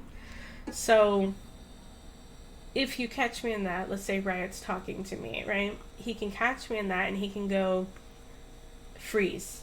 And everything will freeze in that moment. I'm still scared, I'm still petrified, I'm still in that flesh, but literally the memory will freeze. And he will have to talk me backwards out of it.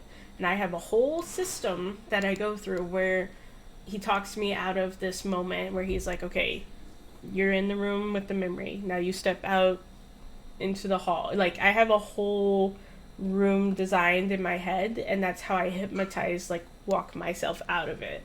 In my head, the way I see it, there's a long hall with a bunch of doors, and behind each door is a memory. At the very end of the hall, there is a couch, and there are people sitting on that couch. So if I'm stuck in a flash memory, I'm in one of these side rooms, and I have to walk myself out and all the way down to the hall to that couch. Now, the people on the couch that I see aren't really people. They are my emotions and how I've compartmentalized them. So, for example, I think I had like 5 people on the couch. I had anger. I had a little girl that was very sad. I had a ghost. I had my fear. And I had my abusers. And I see all of them on this couch.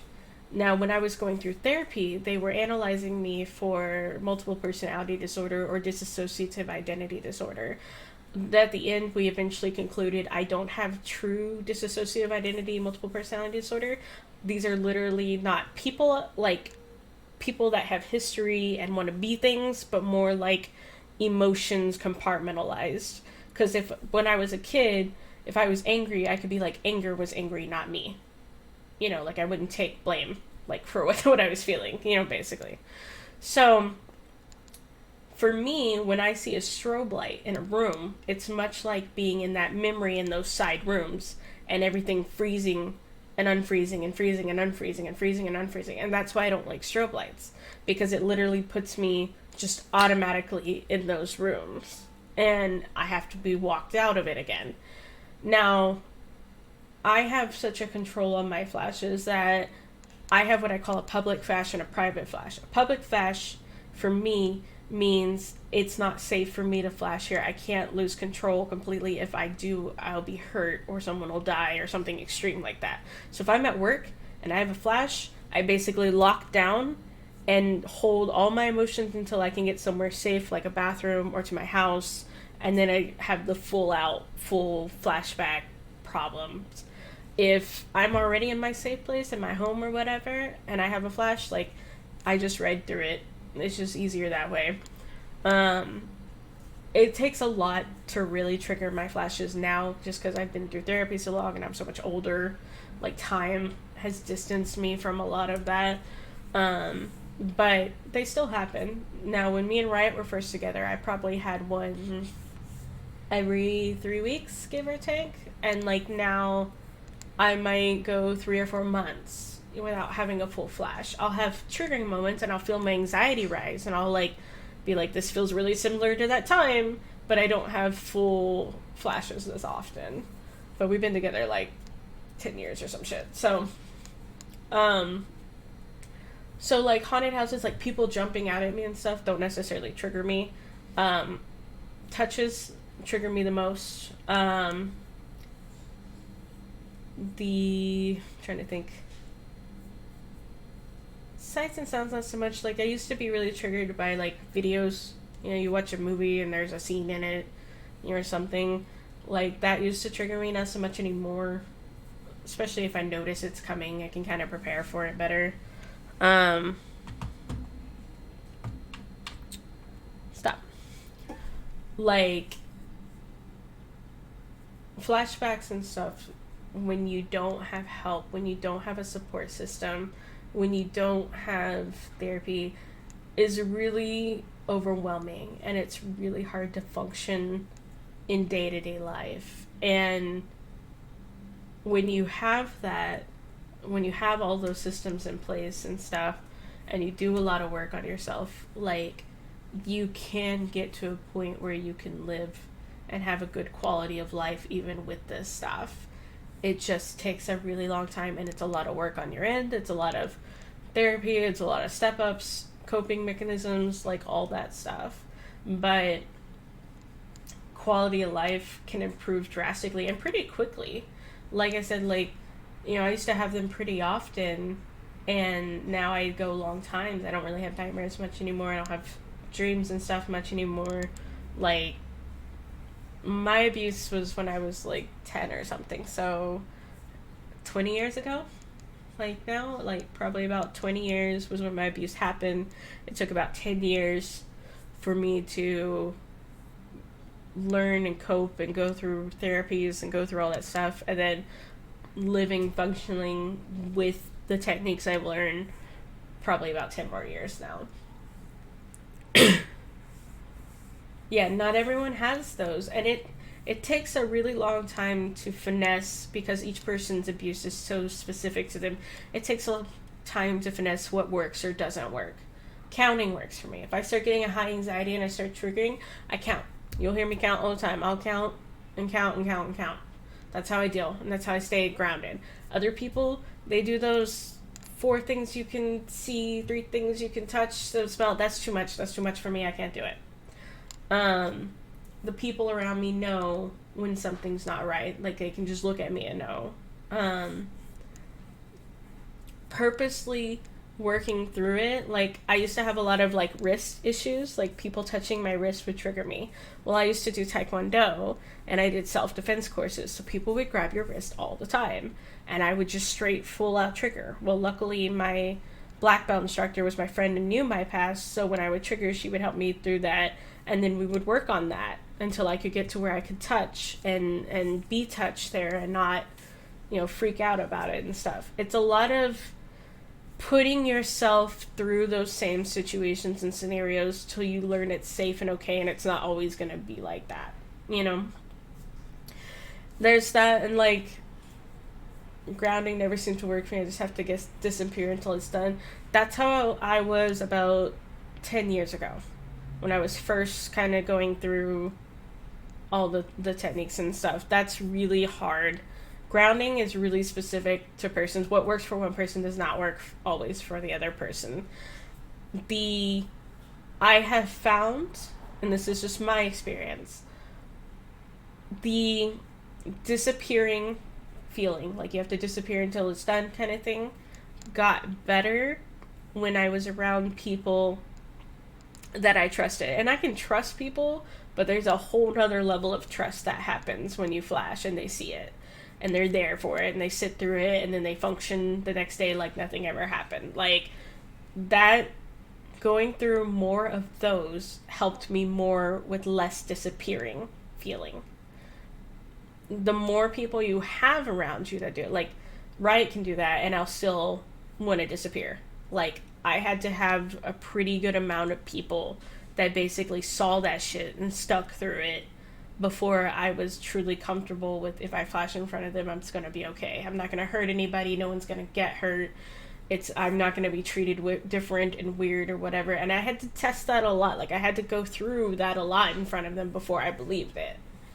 But that's just specific to me. The grounding stuff, I never had good luck with it very well. The counting is the only thing that worked for me with that. Water works with me a lot. If I can get like a rag that's wet and like hold it like this to my face and like smell the water or feel the wetness, that will kind of shock me out of it a little bit, because water was one of those, like, it wasn't involved in my abuse, so it was one of those that helped me go, this is way different brain, whatever. Tried so much of my life in therapy. I did get better around Tweaky with it though, but it took 10 years, so I get what you mean. Yeah, like, it takes a long fucking time. But, that sensory shock, I guess, like water and stuff, helped me. Just, I don't know, like, it's so specific, because you have to know about a person's abuse. You have to know exactly what happened in those abuses, so that, one, you don't re-trigger them. But let's say water helps me, but what if someone else was abused at a swimming pool? Well, water would be triggering for them. So you have to know all these details to know how to counter them. And that's just so hard. Like, people don't want to talk about their stories and their stuff anyways to that level of depth. So, I mean, I get it, like, it's something that, I don't know, like, it takes time. Like, in therapy, they used to tell me, they were like, if you want to self-harm, don't self-harm. Do something where no one gets hurt, but, like, you get that destructive force out, right? So, like, they would be like, take toilet paper and throw it at a wall, or take ice and throw it down and break it, or, you can do plates, I guess, if you feel like that. Ice was more readily available. They didn't run out of it. Things like that. Most of mine, I found that when my anxiety is high, I'm more likely to be triggered. Like, it's like it fucks with my guard and I get more triggered. So then I try to get preemptive and go, how can I keep my anxiety down? Well, I can focus on what is it that's specifically causing my anxiety, and can I deal with that in some way? Like, I have anxiety about bills getting paid. Okay, well, I can stream, I can try to sell pens, and focus more on that stuff to try to lower my anxiety so that I don't trigger into a full, like, flash or whatever. A lot of mine which was really hard to explain early on, is during my abuse and my stuff that was happening, I wasn't allowed to scream. That was a thing. So when I get selectively mute, it's because of that. Like, I literally can't. You could break my arm and I wouldn't be able to scream, like, kind of feeling. So when I get quiet, like super quiet, like that used to be a sign that I was triggering. Not anymore. Now if I'm just in a large group, I just don't like talking because there's just too much noise happening. But used to, when I was younger, that would be a thing, things like, let's see. It's kind of weird what works or what doesn't, like the whole hypnotizing thing I describe it. It's not true hypnotism, but it's kind of working your way back mentally out of stuff to safer areas. The understanding that I don't have true personalities and I have compartmentalization helps me take responsibility. So, like, when I'm angry, I no longer say, well, anger feels this way. I can look at it and go, it's okay, I'm angry, I feel this way, like, when I'm sad and grieving over something or depressed, I can now take responsibility and say, I feel this way, and it's okay that I feel this way, and stuff. But it's helping me as a mom, if I can look at things that way, talking with Hex, because I can tell him, it's okay for you to be sad, it's okay to feel this way, it's okay if you're mad at me and yell at me and stuff, like, that's fine, you can feel all that, but let's get to the problem. Like, to the source, you know, and stuff. Like, I don't think anyone ever goes through things to be a stronger, a better person or whatever, but I do know that this has helped me be a better mom in understanding his emotions and allowing him to have those emotions. And kind of how to kind of function through those emotions, where before in my growing up, I was just flat out denying having those emotions. Only my parents could have emotions, no one else, you know, kind of thing. But in specifically just talking and how flashes relate to haunted houses, that's why is the strobes look like when I have those full flash moments and I see things in snippets. And even on top of triggers, everyone feels or thinks about things so differently. Yeah, they really do. Like, it's really fascinating how people Oh no, Mommy. can... Yes, baby? There's a hole in my skull head. Let me see. It looks like it was on top of something. Like on a post or something. Okay. Alright, take it back to your room, baby. Is it still fine to use though? Yeah, you can still use it, baby. That's not gonna hurt anything. Oh, okay. Like, so many people can go through the same experience and handle it mentally so differently, you know? I used to do a lot of that work when I worked for Rise and I did their blogs and stuff back in the day. I was very fascinated with that, and I was very fascinated with how people dealt with stuff. Not the therapy they really go through, that was interesting, but not what I was looking for, and not the healing recovery afterwards, but how they actually analyze what they've been through and just deal with it in the moment.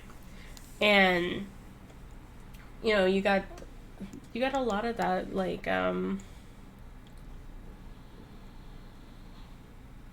how they naturally end up doing it. Yeah, but even things later on, like you had situations like with let's take people that were raped or abused and then they ended up in like rape fantasies or, you know, stuff like that. That was such a taboo thing, and it was something that was just not really talked about.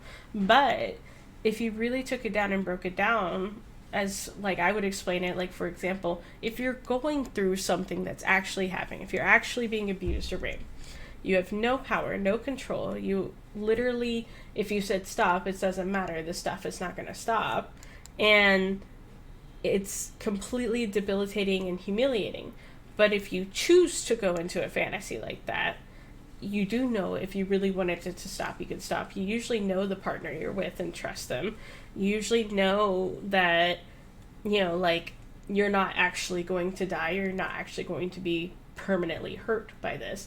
It's such a lighter thing that it makes sense why people that had that kind of abuse ended up in that kind of genre of stuff. And people just don't understand. But that's how somebody can process what they've actually been through and what they've actually seen and experienced, and compare it to how you function through the real world, you know, do something that's not what you've been through. Like, I think it's just really fascinating, like how people deal with stuff. And I like that there's more mental health conversations that are happening in the world now. Like, I do think we're way more on track with mental health and acknowledging it, but I still don't think a lot of people know how to deal with it. And by that I mean, like, your child has a mental health issue, how do you help them as a parent? Or you run a business and your people have mental health issues, how do you function through that? How do you still be a business but you also be sympathetic to these things? Like, I still don't think we've had enough real world application. We've just had awareness but not real world application to it yet. So that's why I think I'm still more interested in how you deal with it in the real world application, you know, kind of thing.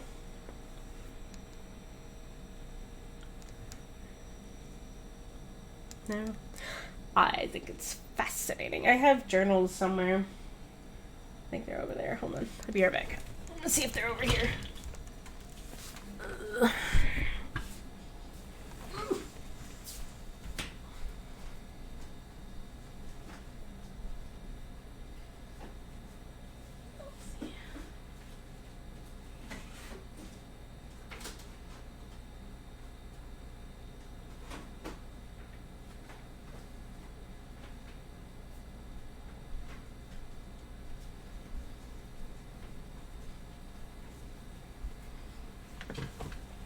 Oh, God. Oh, good. Yeah, see, like, with these journals I've dragged around for years. Just diary entries and things written during therapy and stuff, but I was explaining to you how I saw things. I don't know if I can show this very well, but stop controller thing. So these were old sketches from back in the day. But when I told you I saw people in my head, this is how I pictured them. There was Anger, who was, I'm trying to think of an actress, I can't even think of one. Short, thin, choppy hair with like red streaks in it, like brunette with red streaks. Heavy makeup, like wore red leather like all the time, right? And that was Anger in my head. And whenever I was pissed, it was her acting out, not me. Like, she felt that way. I was just watching her feel that way.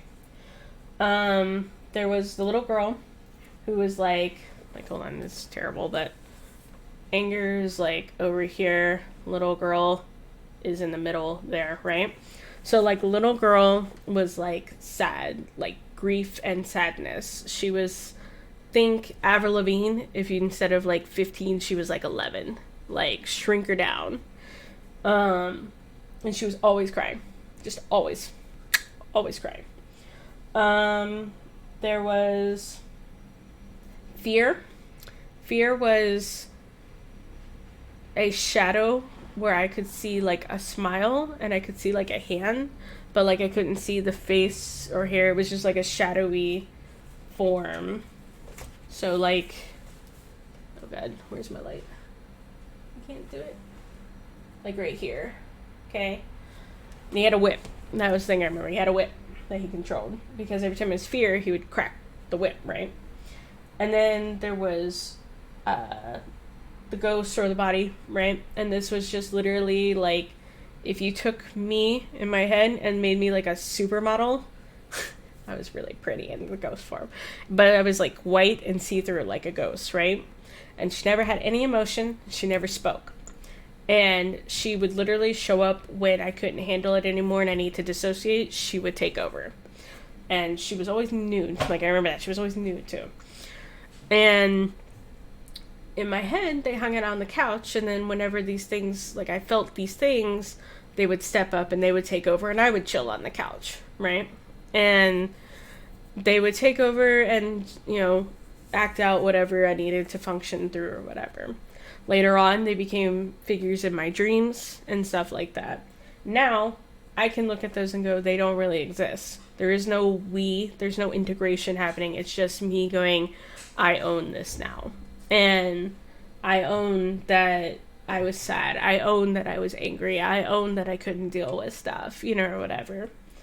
And, like, after doing that, only when I'm having really, really severe flashes or really extreme, like, memories do I revert back to that. Like, now, on a day-to-day, I don't do that anymore. Like, it has to be really pushed to get there.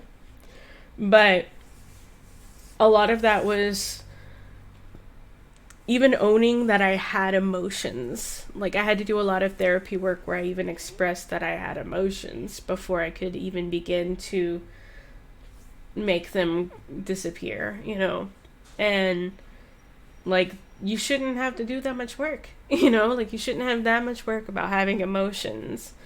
And I'm hoping that long term, what I've been through and my experiences are, and having things like these talks and making it more normalized will help people, because I know back when I was going through it, I kind of felt like nobody knew exactly what I had been through. Nobody had felt exactly what I had been through, or saw things exactly like I would, how I did. And it almost had like an imposter feeling, like imposter syndrome feeling, because I couldn't find people that described seeing flashes the way I saw them, or seeing people the way I saw them. So I'm hoping that by talking about my experiences and how I see things and how I see stuff, people get some validity to their own experiences, and that will help them with the, like, going, okay, if this is true and this exists, this is actually what I'm going through, how do I deal with it, and how do I get help for it and stuff.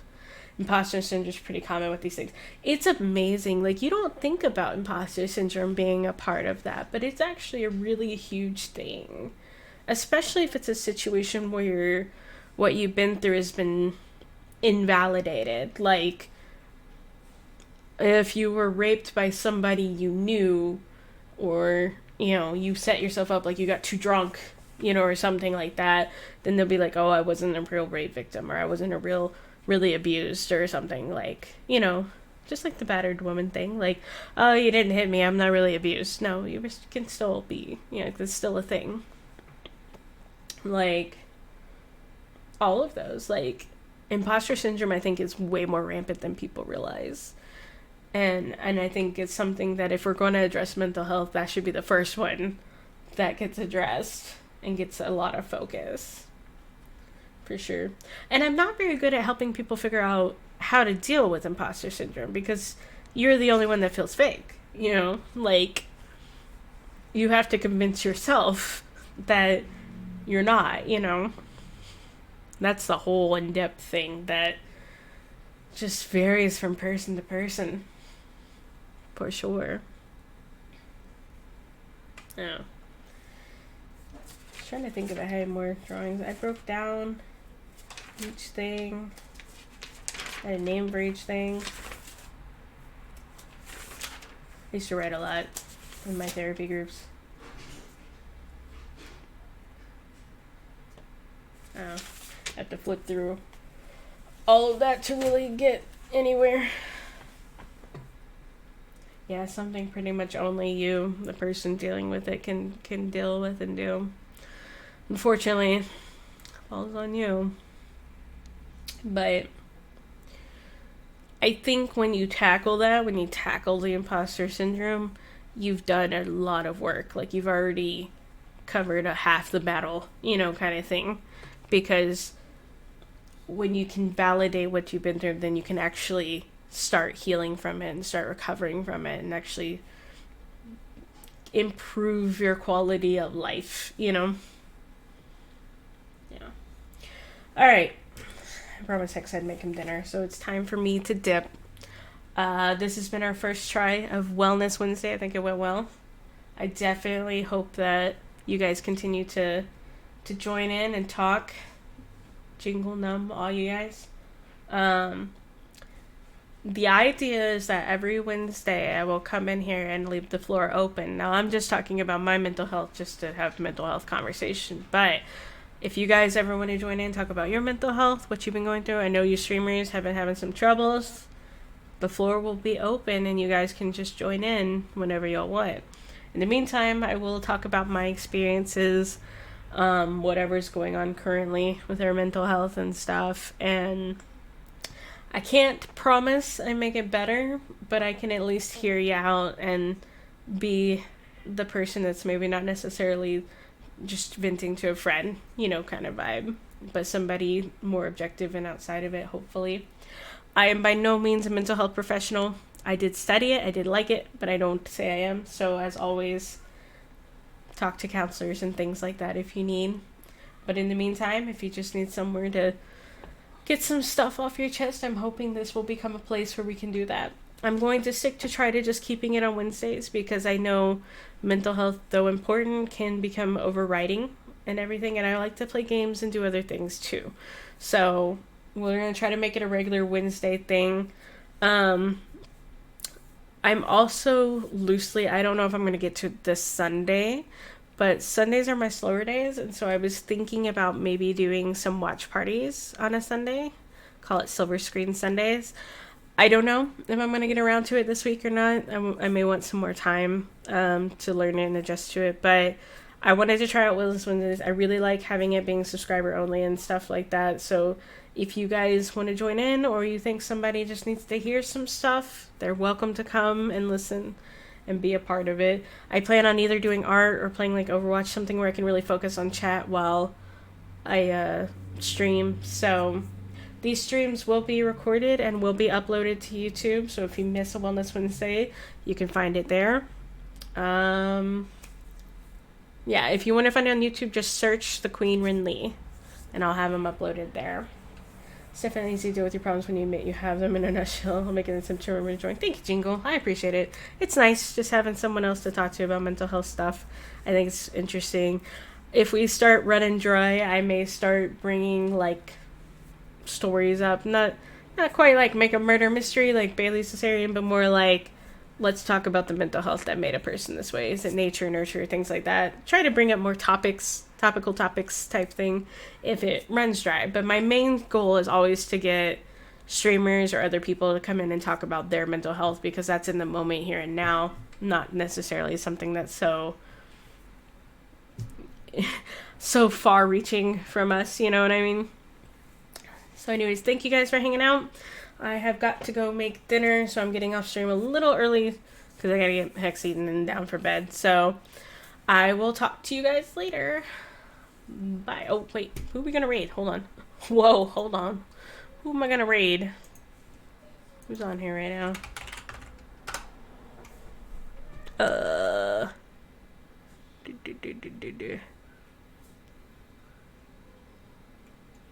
Oh, I got fuzzy slippers on. I'm gonna raid her. I love her. Okay. Yeah, you know, it's really weird being back streaming, but I kind of like it. I don't think I do the at thing, right? Yeah, I may not always promise to bring all the energy because there's a lot going on, but it is good to be back. There we go. Alright, we're gonna raid Fuzzy and then we're out of here. Wink. Red now? Red now. Okay. Bye!